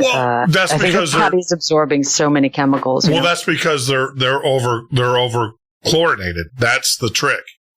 They're over chlorinated. What happens is a lot of your pools and stuff. What they do is that everybody will generate them to the very high side, and that's the thing. But we have a saltwater pool, but like I said, the guy that. My pool expert, and these guys are experts. This is what they do. That's all there's a place here. I don't know if you have them out where you're at, but it's called Pinch a Penny. And that's all they are is a pool store. And you take your water into them and they tell you, do this, do that. They tell you exactly what to do, right down to how many milliliters of whatever you got to add. And he was saying the danger with saltwater pools, he goes, yes, they're easier to maintain. Yes, they sound the same, like, oh, they're salt water. He said, but what you do is that there's a high, there's basically these plates in this chlorine generator that the salt water runs through. These are charged at very high voltages. That releases the chlorine molecule, and that's what chlorinates your pool. He said, so if you want a system in which it's hands-free, he said, but you still have to do the alkalinity. You still have to do all of the other stuff that you do in a normal pool. He said, all a saltwater pool does is that it takes the salt and turns it into chlorine for you. So you don't have to worry about shocking your pool once a week or doing whatever. But then he came back and said, now, if you're diligent like you are, because I drive by the place every day, and so I'll bring a bottle like every 2 days. I'll bring a bottle in and bring it to them.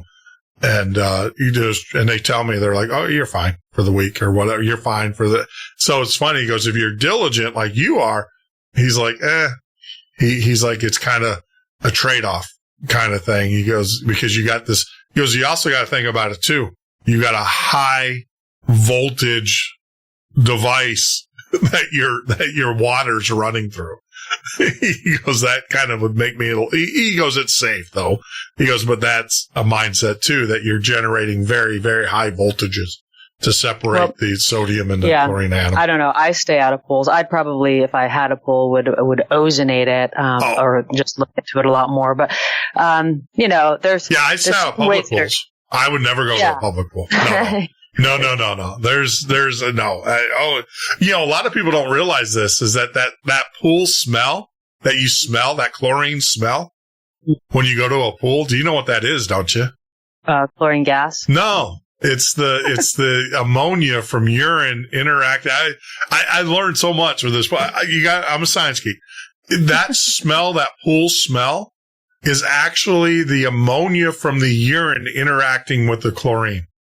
That's what gives you that pool smell. A chlorine pool, a pool that's, if you can go to a pool and you smell that chlorine smell, that means that someone's got in the bathroom in the pool. Didn't know that. But a pool that is properly pH'd and properly you will not smell that chlorine smell. But hey, urine is one of a great thing. I have this book that I wrote called the Yoni Care Handbook. Yeah. For women and for men, actually. Part of my teachings, because I've been exposed to so many ancient lineage teachings, there are the sacred sexuality teachings, actually. And so I share some of those and different things, and I wrote the Yoni Care Handbook, and it actually talks about urine in it, using urine as a cleanser. Urine is used for many things, but it's no good reason to go into a public pool, though. There's no reason. Well, I'll tell you, this is when you work when I was a kid, I worked on a farm. When I was younger, and my hands were, I have soft, dainty hands, or I did, and an old timer said, you know how you get rid of that? And you want calluses, manly hands to work, especially when you're doing pulse holes or you're throwing hay bales. And, I was like, what? And he goes, go and pee on your hands. I'm like, to make them softer? No, to make them hard, callous. He said the urea in the pee will actually cause your hands to callous up, to make them hard. No, not to make them soft. I had soft hands. I had girly hands. I was a computer guy, so I never really. But when I got into manual labor, I had this old guy, this old farmer. He was like, you couldn't wear gloves. It was hard to, wear gloves and have the dexterity in your hands that you needed when you're throwing bales of hay, having to reach up underneath the cords. And, he told me, he said, go pee on your hands. Now I was like, yeah, right. You guys it's kind of like the new guy, right? Go. The many uses of pee. You can put pee on your face. Like if people have acne, you can put pee on your face. Your own pee. It's supposed to be good. Pee for bee stings. Supposed to be really good for that. Yeah. Thanks for pee. Well, the urea. Let's talk about pee. Yeah. Let's talk about pee. As we bring on our very special guest, Beth Leone, the pee expert. No, hey, it's natural. I mean, how can it be any, well, I'm not going to drink it or anything, but drink it. I mean, but how can it be any different than most of the other crap that everybody talk about putting pee on your face. Has any lady out there or any guy for that matter these days turned your makeup bag over and actually read what was in the makeup? You got, all sorts of placenta. I mean, it's amazing. All the stuff there's in there. Oh, yeah. Yeah. The body stuff is good. Yeah. Yeah. See, I'm sorry. I'd rather just go around stinking up. We digress. We digress. Okay. But, what were we talking about?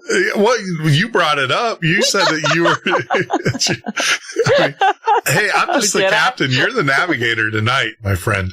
So, but let's talk about that.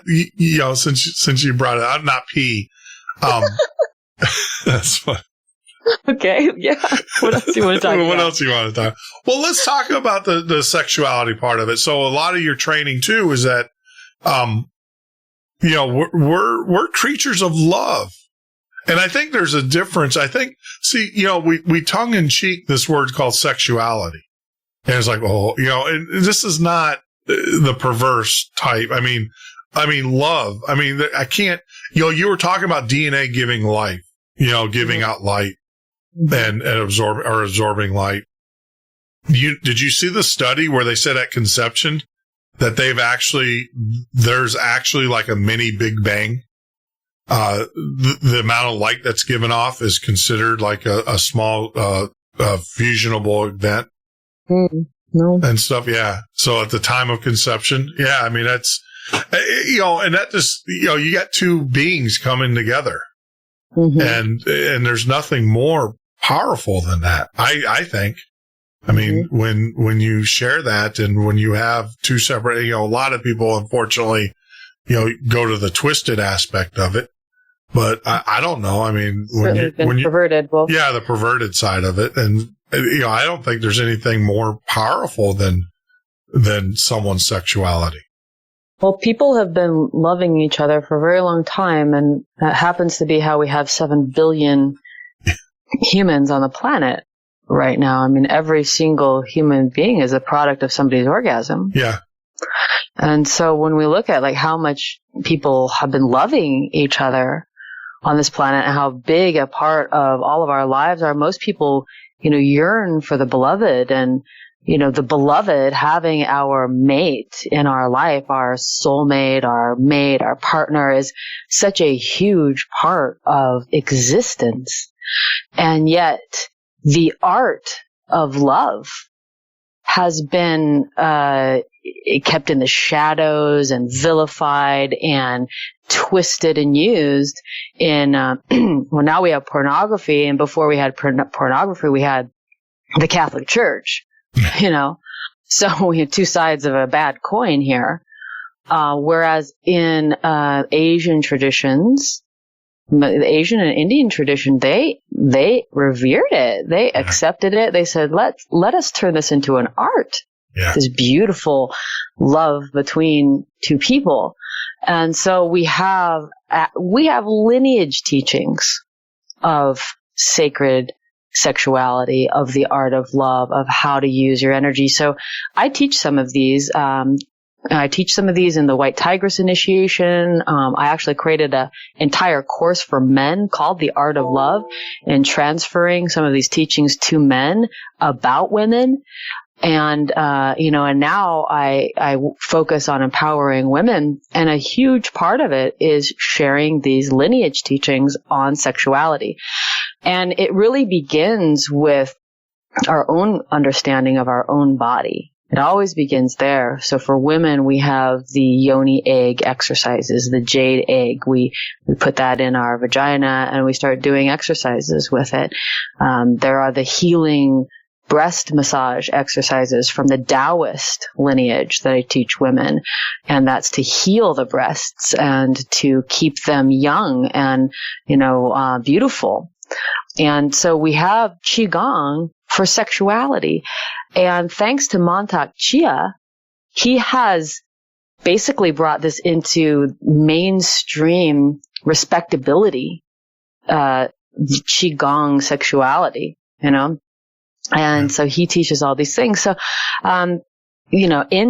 if you study the martial arts long enough, if you study qigong long enough, you will end up in sexuality, in the sacred sexual aspect. And so I have also embodied those teachings, and I share them in my programs. I have a White Tigress initiation that will be on special up until November 14th. And that's for women. And then again, I have this Art of Love program, which is now it's a 6-part program you can find on my website, Beth Leone, leone.net. And you can access these teachings. But, this has been, I like the Asian teachings in sexuality because they really focus on like self-development, and spirituality. And, then there's the Tantra, which is more Eastern Indian flavor. And then that's more of what we know as being like more erotic and sensual. But these aspects they're very important because, many people's marriages begin to break down because of a lack of loving intimacy. And these are real problems for real people. And you can save a 20-year marriage, a 30-year marriage by understanding some of these arts. Because if I can talk to somebody for 10 minutes and you will never see the opposite sex the same again, or you will never see your partner the same again by just giving you a couple of the teachings. And that right there changes like why we engage in sexuality. So for women, we understand that our sexuality keeps us young and keeps us healthy. And so when a woman understands that and how to do that, now when she's engaging with her beloved, she knows that this is benefiting her. It's not just to please her man or to do her duty or whatever that is. It's that she understands that she's receiving energy from him. She's giving energy to him. We can direct this energy into our pineal gland, into our kidneys. We can use it to heal. So these are old teachings, and they've been around for thousands of years, and they're just beautiful. See, I never really thought of it that way. Well, when I talk to women, I share with them how they can receive the energy of the masculine, and in receiving the energy from the masculine, she is regenerating herself. She is becoming younger. She is healing her body. And that changes the game completely for a woman. It also changes how women are just around men socially. Because in the West, Western women are kind of like, up yours. If you look at us, we're like, hey man, what you looking at? Yeah. Whereas in the Taoist qigong Asian sexuality, a woman would breathe that in. She would breathe in that look, from a man and the admiration, and understand that he was noticing her beauty and she was receiving that energy. Now, it does require that the man is able to view and be respectful. Yeah. Now, pornography has poisoned the mind of men. Poisoned it. And it's poisoned it in that men are no longer showing up and being present for the event with that woman. Because they have all these other images in their mind. They have all this crap they think they're supposed to be doing to her, and all this crap they think she's supposed to be doing. They are not present for the beauty and the subtlety of the true interaction between a man and a woman. Now, I really have to respect Putin for, I don't know if he outlawed pornography in Russia or he did something like this, like he took it off the internet and he said, go find a girlfriend. Yeah. Well, Russia actually has an issue where they don't have enough young people. They don't have enough. And so they were actually paying people to get married and have children. But I love the fact that he said, we're going to pay you to get married and then have children. Yeah. And you're right. I agree. If you listen to this show, pornography is a plague in modern society. It really is. And, you can't, how do I say this? They talk about, and I don't want to make this political, but they talk about Donald Trump and his comments and stuff like that. Well, how can you on one hand say that that's inappropriate, but yet on the other hand allow, every one of our child to type one word in and be able to see that crap? Mm-hmm. You can't, once again, you really don't care about the objectivism of women and the abuse of women and the sex slave trade and all of that. You can get up there and talk about it, but yet you don't do anything about it. You can't, it's political kabuki theater is what it is. And because if you were truly serious about it, you would outlaw pornography and you would push it back into the place and where it belongs. And that's, in the trash can. But that's my point. Yeah. My rant. It really hurts men because what it is doing, it's programming a man's mind to basically have an out of body sexual experience. Yeah. He's not really in his body. He's addicted to these hardcore visuals, and so he isn't going to actually be able to feel his beautiful, natural, innocent energy as much. Yeah. So. I'm very thankful that my boyfriend, his guides told him not to look at porn. Yeah. No, my guides did too. And that's changed him. Yeah. He and I have an incredibly beautiful interaction because he's pure. Yeah. He's truly interacting with me. He doesn't have all this crap inside of his consciousness. Yeah. And I can tell that. I can feel that. And so it's between him and me. Yeah. Yeah, I cringe when I hear. I am definitely. Well, it's a real big problem. It's a huge problem. It's a huge problem, and when you have children, it's a huge problem because this whole sexting thing that goes on, and these concerns, and these young people they just don't. I mean, our children, they grow up in a world in which that is okay. And that is so wrong in so many ways. You wouldn't take a child and shove a magazine in their face. And so why would you give them a device that does the same thing? And this, I am so anti-porn. It's changed the face of, it's changed relationships. Yeah, it's how we view people. It's how we, the first thing guys do now when they meet a girl is they Google her name and see if there's any naked pictures of her. It's just, I don't know. It just drives me. You can tell. I don't know if you pick up on it, but my emotion level just went up tremendously because I just, like I said, I get so upset to the point where I hear them talking about what Trump said. Or whenever he said it, right? Whatever. Yeah.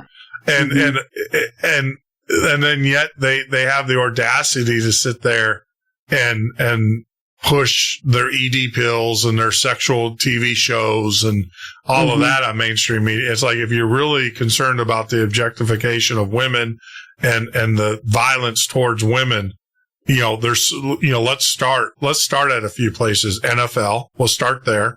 Let's go down to a lot of these pro athletes that are out there, and then we'll start. And when we're done with that, we'll go after the internet. If you're really concerned, just like you're really concerned about the children in Syria, where you don't give a darn about the children in South Africa, and you won't feed them. The $350 million you spend per month on your war machine, you could give that $350 million and feed every children in the world, every child. Right.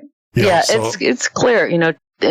Today we have so many options available to us about where we put our focus. Yeah. and what we bring into our life. And it's really up to every single individual to be at the helm of their own ship and to choose, do I want to put this into my mind? Sure. Do I want to put this into my body? What do I want to think about? Who do I want to become? Because it really is that.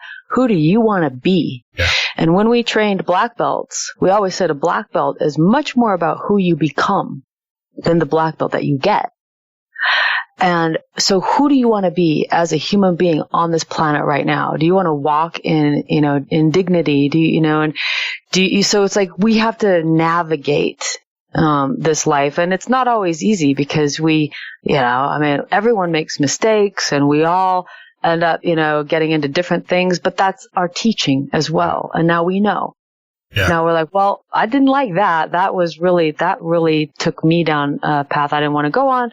So I'm going to change my path. And so a lot of people say that, the path to the top of the mountain is not a straight line, but it zigzags a little bit. Yeah. You get off and then you come back, and you get off and you come back, and you get off and you come back. So it's like the zigzag up the top of the mountain. And, we just happen to be in a world where we have a lot of negativity available for us. Yeah. There's a lot of distractions. I mean, yeah, negative you're absolutely correct. Pollution. I don't know. It's like they're things that don't, pornography is not going to affect anybody well. Yeah. You can't undo those images. There's a psyche there, and you're right. Just like these images, I mean, I think we deal, a lot of our children, we're finding as you do more and more research, are suffering from a mild form of PTSD.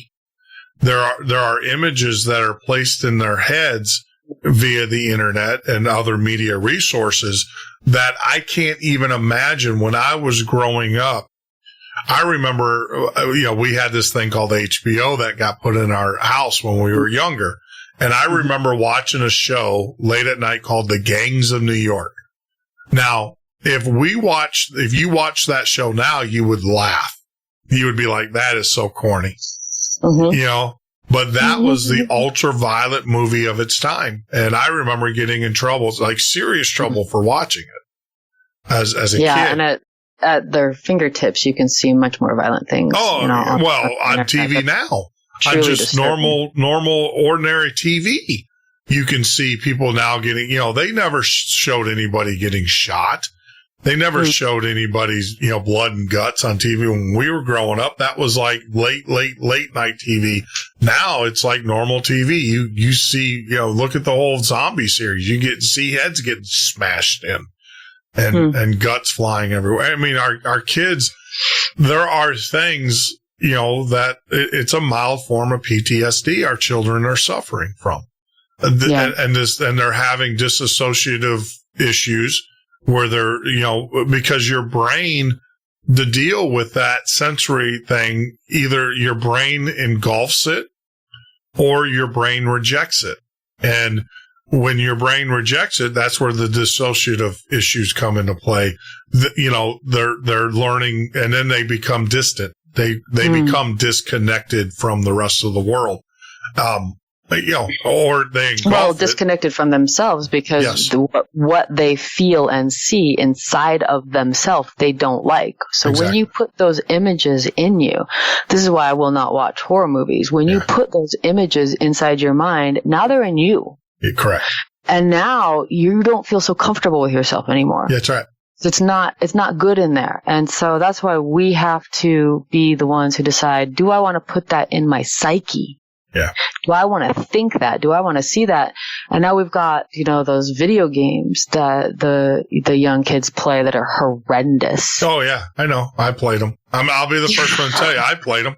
And you're dealing with a guy who has mild forms of PTSD, one instance or another, from the things I've seen in life and working in everybody deals with it.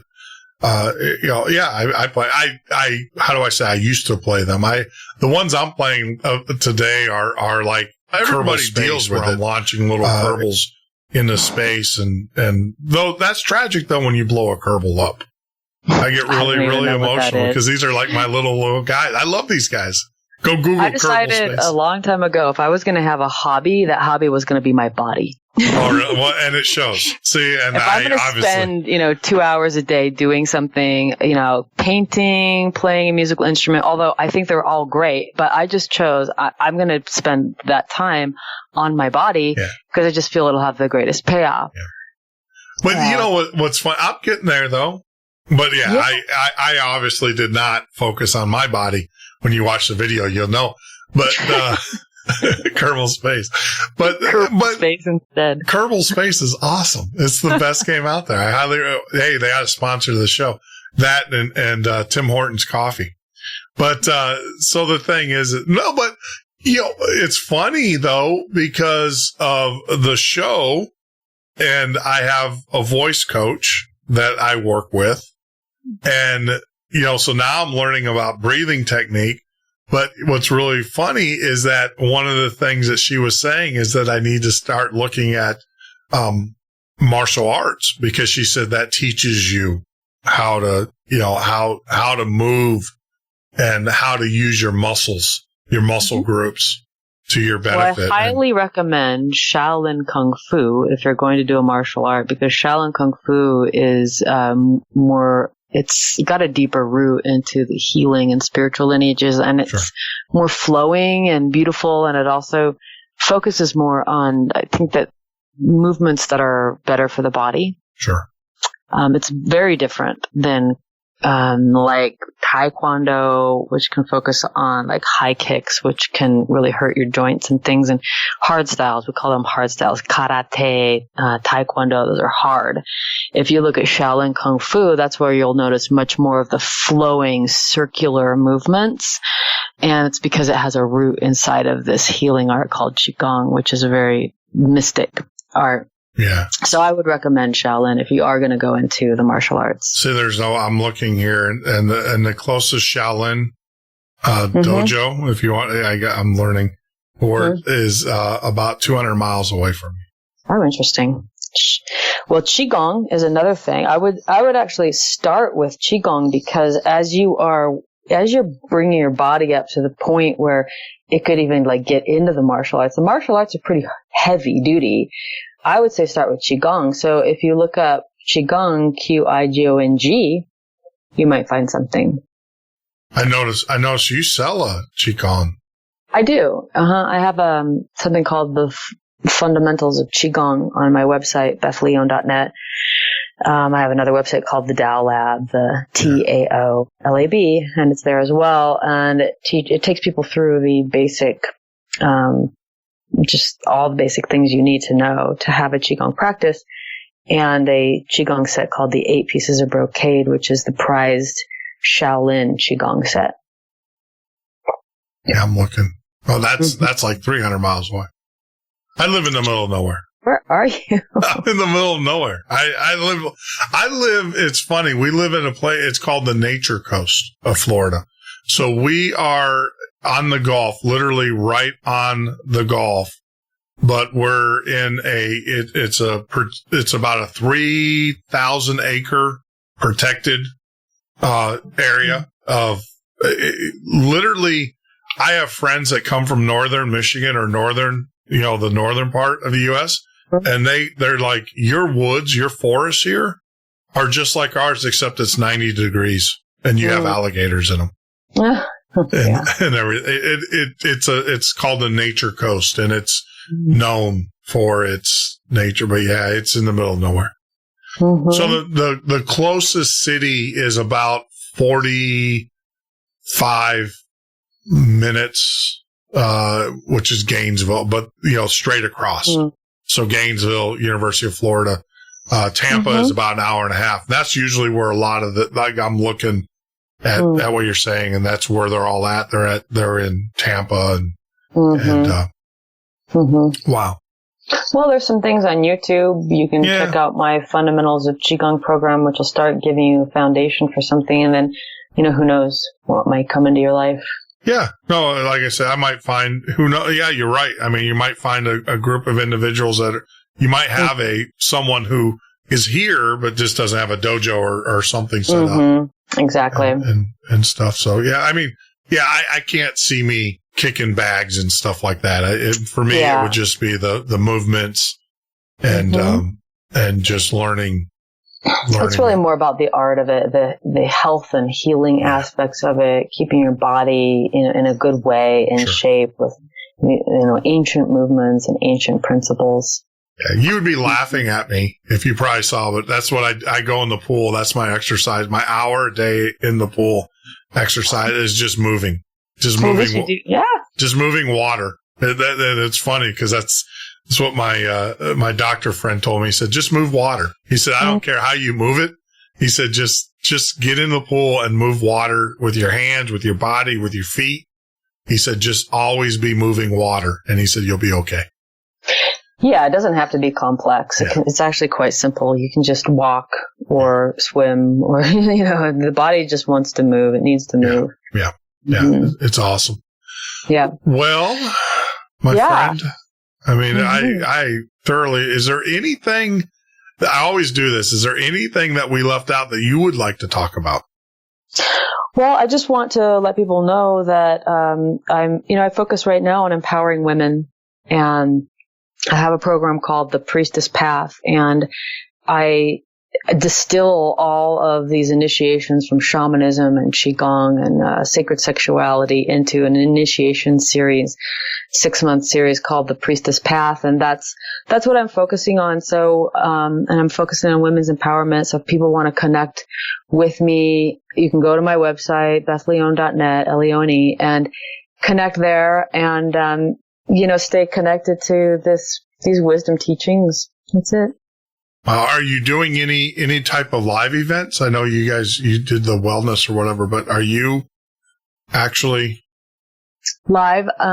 Periodically we do. I get invitations every now and then to do a live event. I just did One Love, and I had a tent full of women there, and I was teaching them these things. And periodically I get invited, but right now I don't have anything on the books.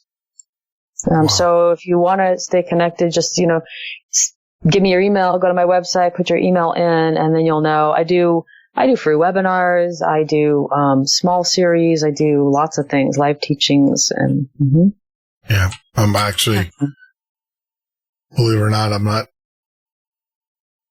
It's BethLeone.net, Leone. .net, okay, because I'm putting .com. I know. Yep. Like that server didn't come up. It would have been as like whitehouse.com. Well, no, it's bad.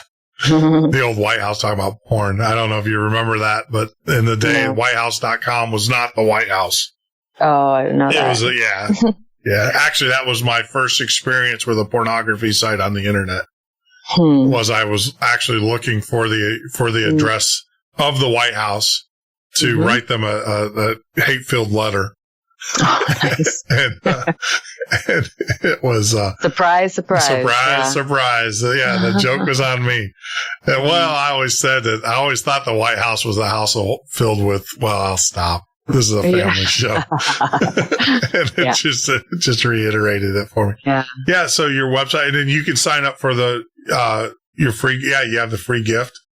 Yeah, which changes periodically. I mean, right now it's on female alchemy. It's called, Yoni alchemy and the feminine force. Sure. So it's about feminine alchemy. Sure. Because I'm big into that, obviously big into women's empowerment and, showing up on this planet, making it count, taking your challenges and all your mistakes and turning them into your medicine and your wisdom, which is something we all have to do. And so, that's what I do with women. Awesome. Awesome. I'm definitely going to send my girls over and say, hey, look, check this out. Well, the Yoni Care Handbook would be really good for them because every girl has a yoni and she needs to know how to take care of it. Yeah. And it really is a lot of practical advice on honoring ourself and taking care of ourselves. Oh, absolutely. Absolutely. Beth, man, it has been a pleasure.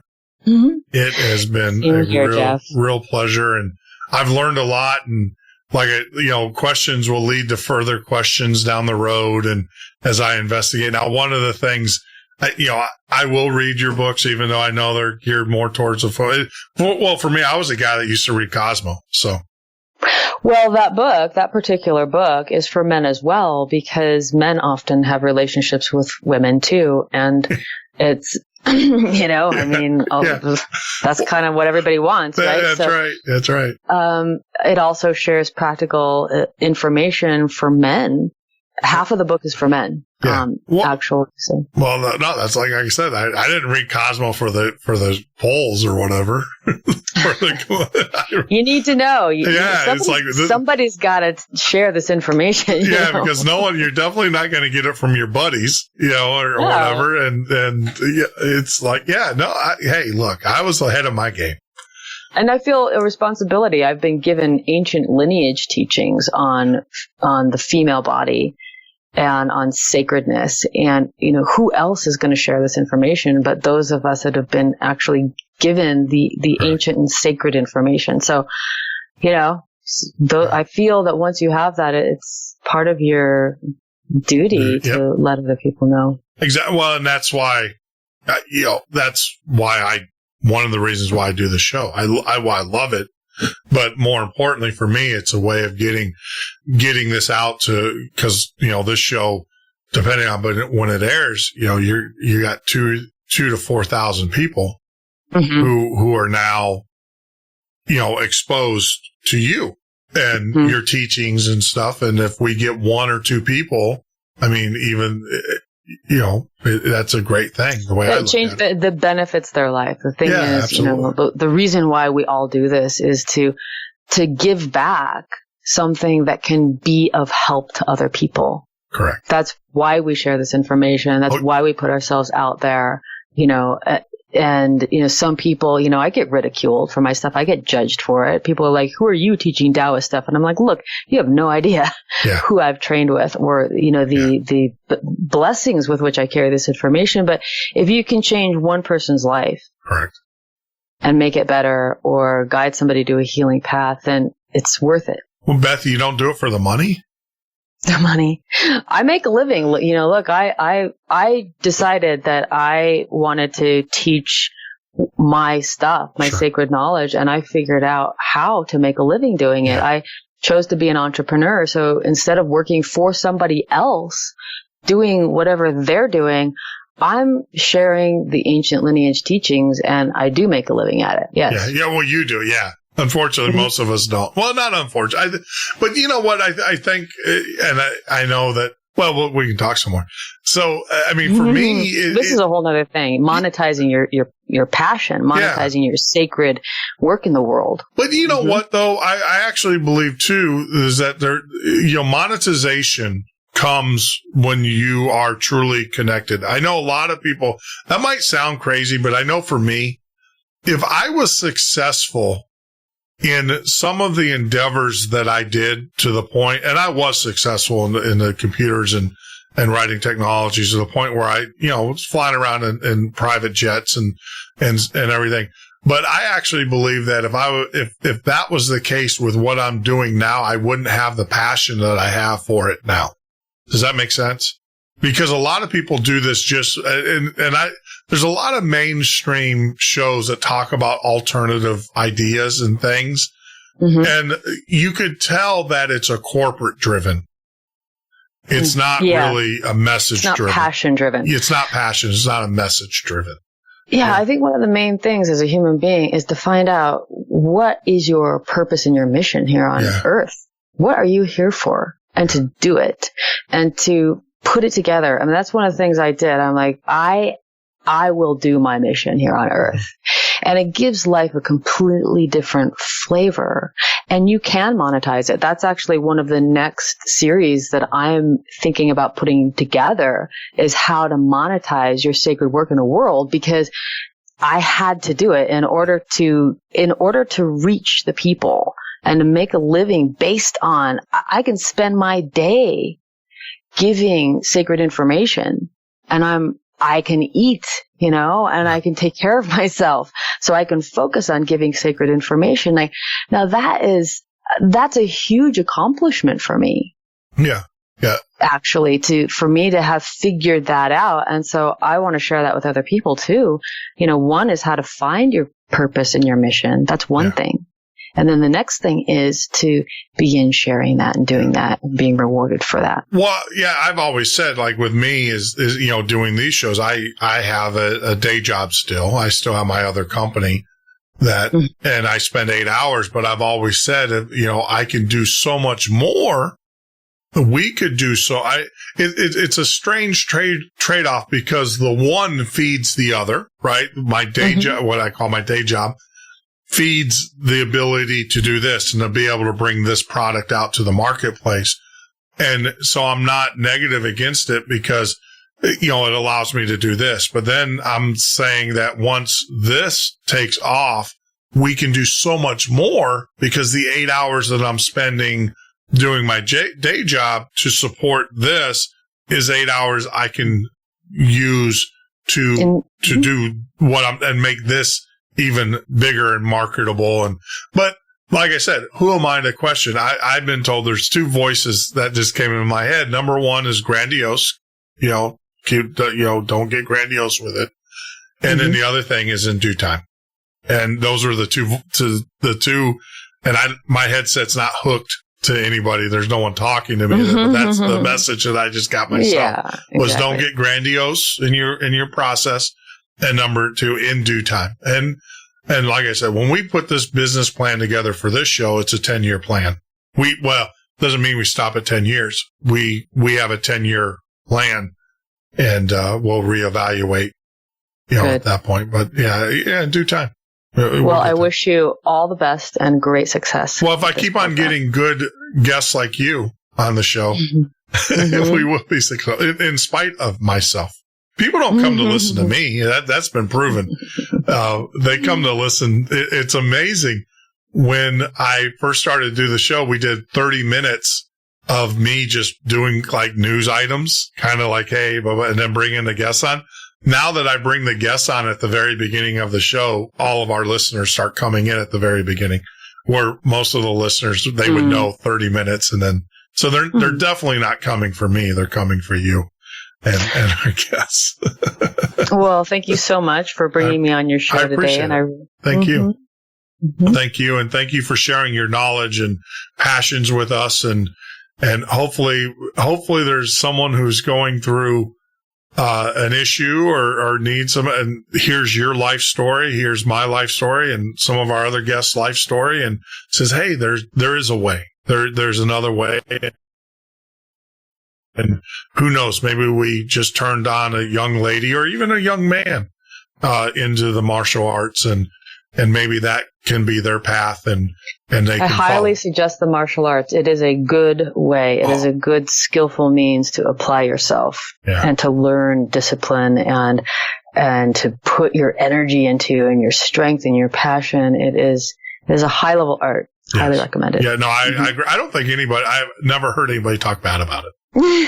Yeah. I've never heard anybody say anything, but martial arts. Martial arts is such a bad thing, and it's funny because with what's going on with young kids in football and stuff, and parents, if you got hyperactive children out there that are listening and stuff, and you want to get them into sports, martial arts I think would probably be the safest sport that you can probably participate in out there. Yeah, and my, just for listeners, my lineage is Zen Wellness. So anyone that even wants to learn even more online martial arts, you can go to zenwellness.com and you can do online trainings, and they have amazing school structures. And my ex-husband is Beth Leone, one badass dude, and highly, highly recommended. Wait a minute. I didn't know that. And where do you think I come from? Well, I don't know. I don't ask. I mean, it's everybody's got a lot of different names. It's on my website. I didn't know that. I didn't know that. Because I know you talk about David, your boyfriend, but right. And you mentioned the fact that you lived with your husband was a master, and it never clicked. Yes, I'm not married to him anymore, but I was for 8 years. I was with him for 10 years, for an entire decade. And so that was a beautiful part of my life. Yeah. And I honor him greatly. He has a lot to do with who I am. Yeah. And he always said, a true master makes masters. And Correct. He was right. Correct. Now, see, do you think he's going around saying, hey, I was married to Beth Leone? No, probably not. Why not? What a jerk. No, but they still have me in their textbooks. Like they didn't do the Egyptian thing and take my face off of every statue when the power changed.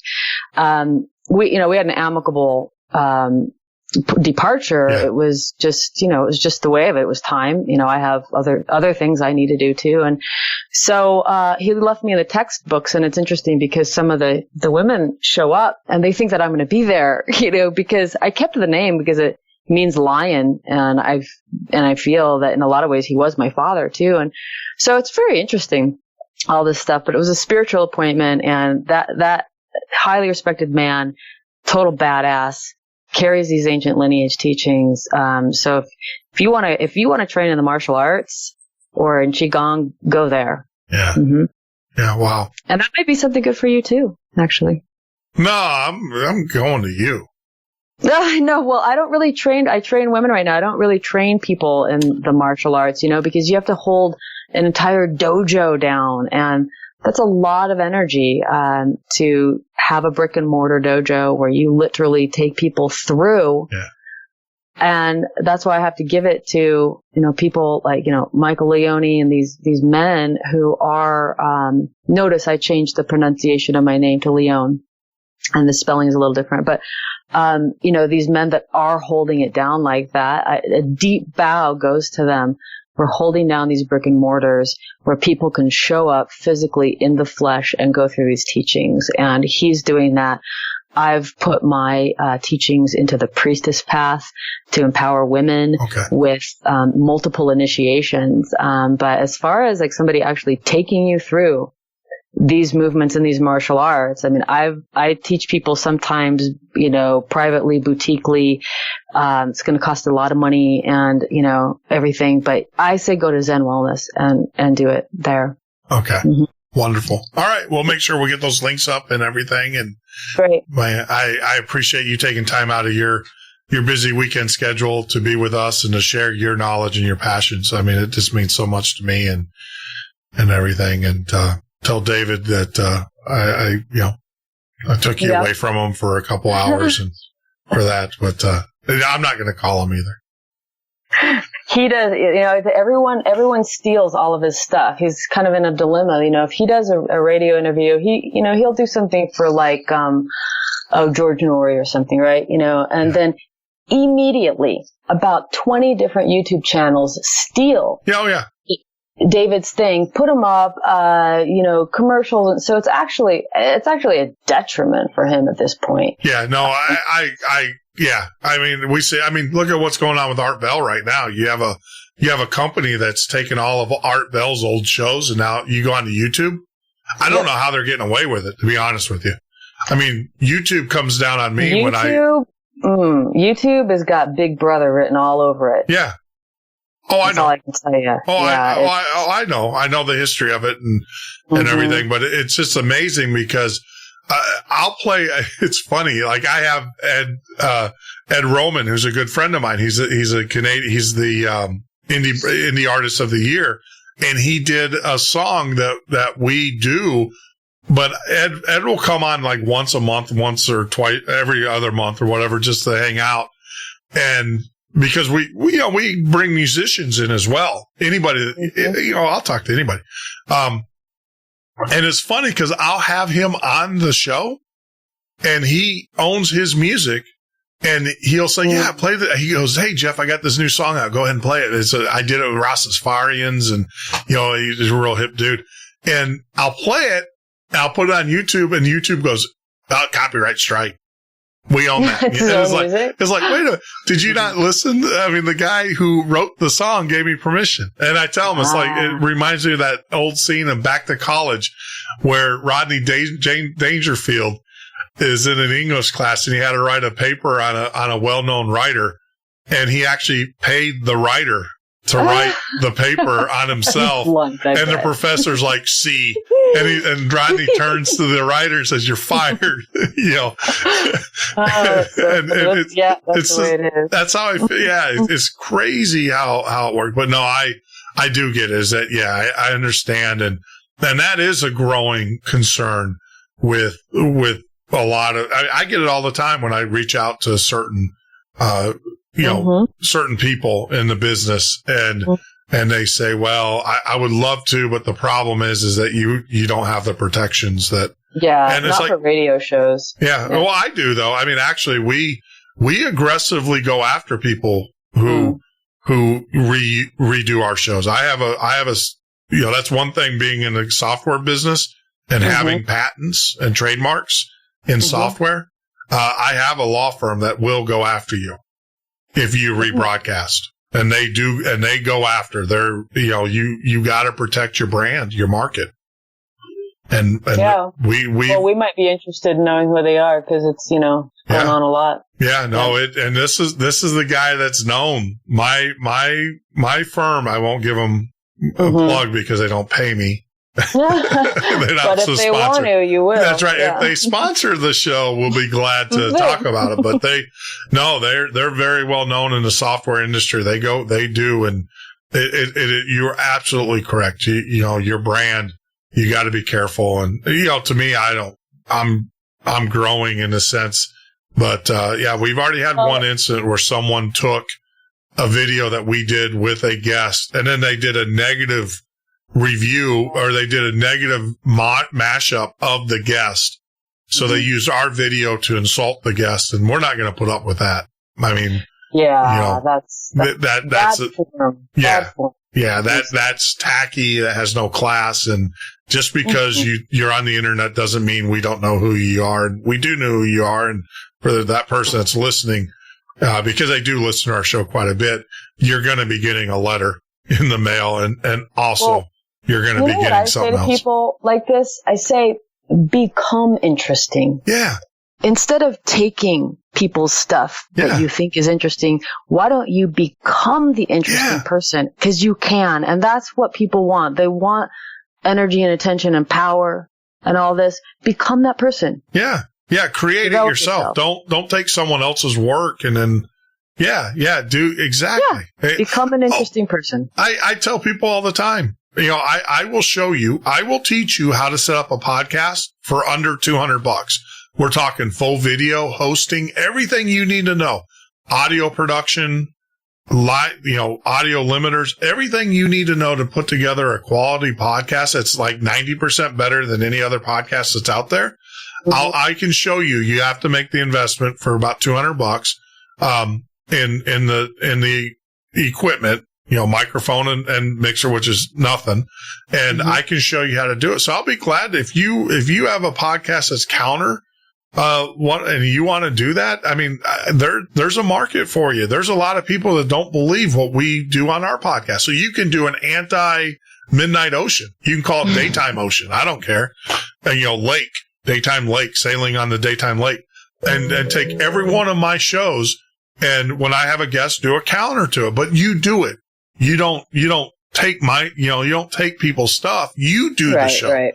You go out and get the guests that will counter. I mean, I think that would be awesome. To be honest with you, I welcome it. And also, because of the vibrational nature of our world, be choosy of what vibration you want to attach yourself to and focus on. Yeah. Do you want to be the negative vibration person, right? Wow. Do you want to be the villain, or do you want to be the hero? Yeah. Like, do you want to be like somebody that people want to be like, or do you want to be the person that people hate? Like, really? Yeah. You want to be the Joker? You want to be Superman, When this is really sad, but I will tell you, Beth, when I did a political podcast, and it was every day, it was a mix between Rush Limbaugh and Alex Jones.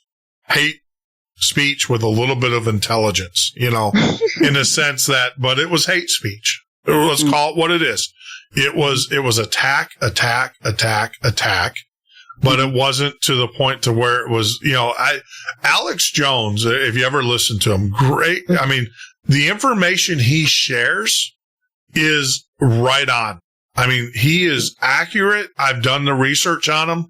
When he says, hey, go look at this document, I'll go look, and he's absolutely dead on with it. And I got to give him kudos for that. The problem is that it is so vitriol, the way it's delivered, that 90% of the people can't stand it because I remember the old Huxtable, well, that's probably a bad Bill Cosby show where she brings her husband home to the family, and the guy's a really nice guy, and Bill and Huxtable sits there in the family, and the guy's like, do you have a problem with me? And they said, son, we don't have and he uses the whole thing. He said, take your most beautiful steak and potatoes and everything, and the guy's like all savory, and he goes, now put that on a trash can lid. And he goes, that's how you were presented to us. And that's what we don't like. And we don't like the fact that, you're a good man, you're a good kid, but the way you were presented to us by our daughter over here was like you were presented to us like on a trash can lid. So it has so same thing with a lot of the InfoWars. The message is a great message, but it's the presentation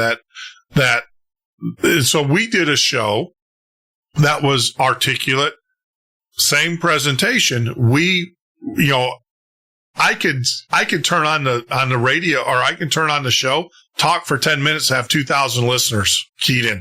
When we had guests on, we had 20 to 40,000 listeners. So that's how popular we were. The problem was with what you exactly said. When I got done with that show, I was so emotionally drained. Not that because the information I was telling wasn't true or anything, but because it was negative. There was no positive whatsoever. It was always and I was so emotionally drained. I was physically drained. Yes. Sandy said, you got to stop. This is consuming you. Right. You are changing as a person of who you were. And she said, you have to stop. And so this is very powerful. I know we've been saying goodbye for like 30 minutes. Oh, yeah. This is very, very powerful because every word you say, and this is a message to everybody, every word you say has a vibration. And if I say a judgmental word, if I judge somebody, my energy goes down, my attractiveness goes down, and I age myself. And every time I focus on something positive, or I look at the good thing in somebody and I point out the good thing, I nourish the good thing, I focus on the good thing, I'm actually keeping myself healthier, more beautiful, more empowered. And so I want to share this. In the martial arts, we were taught to build up our fellow students and our fellow masters. And so instead of breaking somebody down by our word and saying, oh, did you see what Bubba Baba was wearing? And da-da-da-da-da, which is cutting them down and cutting their power down. We were trained to build people up. As a master instructor of black belts, I was trained to build people up, not to break them down. Yeah. And the power of our words and what we focus on either makes us a great person or it diminishes us and everybody around us. Who do you want to be? Yeah. Do you want to be the person that breaks everybody down? And you know what? You're going to be as small as you break people down to. That is a law of the universe. Yep. If you want to be great, start focusing on greatness. Yep. On everybody else and yourself. So true. That's my message to all the people that want to say something bad or do something bad or steal somebody's information. Focus on the goodness, everybody. Build yourself up and build the people up around you. This is how, as a human race, we will empower this planet and we will hold a network, a grid of goodness and light. And that is what we need on this planet right now. We do not need to be breaking each other down. That's awesome. You are so true. If we I've always said, just walk up to one person today and tell them that they're loved and just say thank you. and walk past them. I've always said that. And I do it all the time. I get strange looks all the time, but it's okay. You are a powerful being. Thank you. Everything you say. We all. You and you and you and you and me, all of us. Yes. Everything we say and do has importance and purpose. Yep. I gave a $1 bill to a young man playing his violin on Pearl Street in Boulder the other day. And he had the most beautiful smile on his face. Yeah. Now, that is what everybody is doing. Everybody is out here sharing our art. Now, you can go up and you can give somebody a beautiful acknowledgement, and you get the same innocent smile. We are all children. The same innocent smile on somebody's face. Yeah. Yeah. Now, I could have devastated that child by heckling him and telling him he wasn't good. Yeah. Who do you want to be? Yep. Absolutely correct. Yep. Dead on. And you know what? I'm glad. You see, the message wasn't over with yet. There was still a message in this talk today. And ultimately, it is who do you want to be? And it is by your actions, your words, your deeds. You know, we have power, every one of us. We do. Let's be a blessing to ourselves and to each other. We do. And, wow. See, I told you, it's like a river. It just flows where it wants to flow. And that's why we do the show, the format, the way we do it. It drives radio stations crazy, but I don't care because there's just so much that comes out from just talking. Yeah. Just talking. So, Beth, you take care of yourself. Tell David I said hi. You won't know who I am. Okay. But tell him I said hi anyways. In 2 years, when I call him, when I'm nationally syndicated and he will know. And he will know. He'll be like, I know who this guy is. But I'll be in touch, and I've got some things to send you and everything, but I appreciate it and taking time out of your busy schedule and sharing your knowledge and your love and your passions with us. It was just incredible. And, you know, I'm glad we did this interview. I'm glad it didn't slip by. So take care of yourself. Yep. Bye now. Thank you. So there you go. Beth Leone joining us. She's the priestess to the Priestess Path, a Taoist priestess. Wow. Great stuff. See, that's what I love about this conversation. And, you know, it's amazing how, you know, we didn't know about the paranormal side and didn't know about her bullying, you know, with the New World Order and stuff. But, you know, people that are awake are awake. You can't deny it. And we all understand the pressures and the weight that is on society and people out there. And it's our goal to this show. One of the missions of this show, the Midnight Ocean, is to carry you out far enough away from that, from mainstream media, just long enough to give you a glimpse of what is out there waiting for you. For those that are already awake, you know, gives you one, as I say, one more arrow in your quiver. You know, we talk about understanding. We had an astrologer on here. We talked about being able to understand the basis in which people come from. You know, we have, individuals like Beth Leone on here. It's going to help you with personal development. May it be physical, may it be mental, may it be, health, whatever. That's the goal. You know, the whole reason why we have this Midnight Ocean, this concept of the ocean, for those that are new to the show, is, you know, the ocean can be very peaceful, very tranquil, but it can be scary as well. But the other part of it is that you will never experience that growth, that ability to overcome. And some of the strongest moments in my life have come from overcoming, you know, what the ocean has thrown at me. And there's times where I didn't overcome, where we had utter chaos and disaster. But the other part of it is that we had to get away. We had to get out there.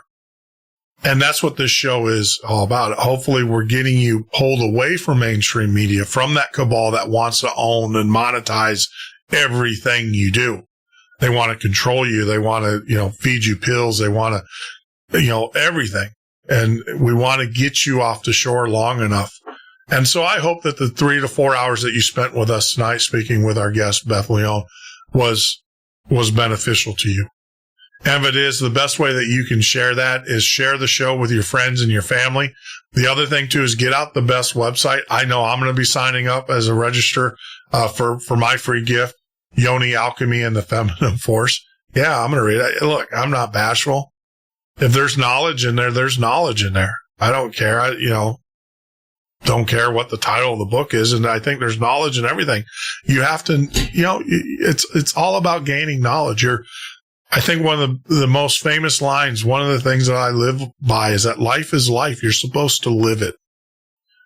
You're not supposed to sit by and observe it. You're supposed to live it. Be a part of it. Let it engulf you. Let it encourage you. Let it make you grow.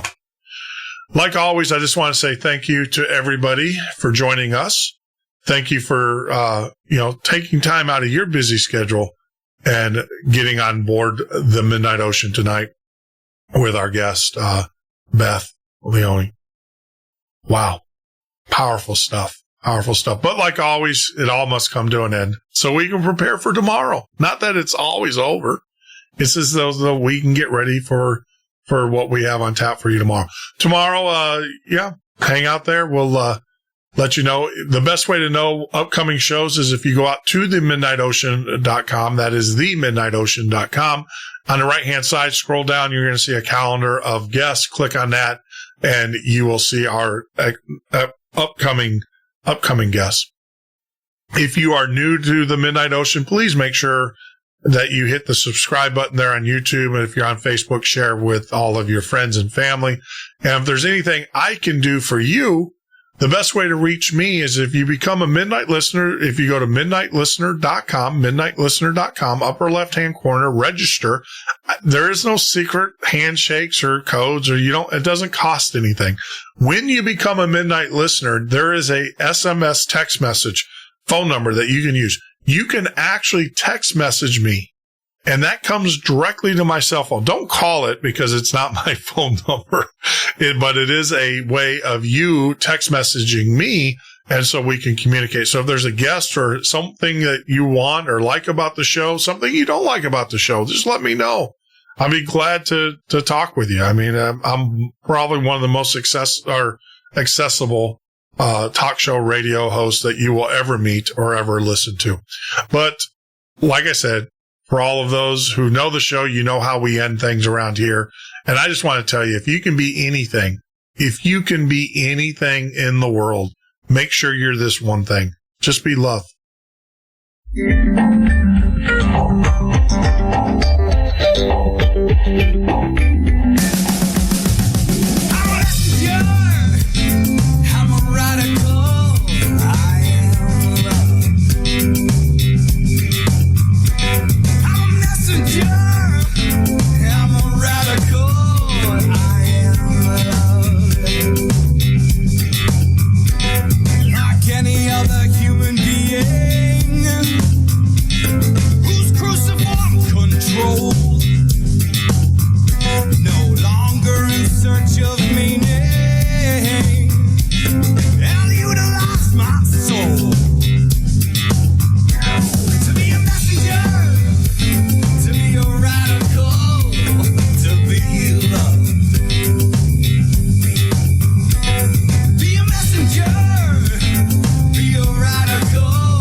But I learned it from my Baba. It's not what you believe, it's what you do.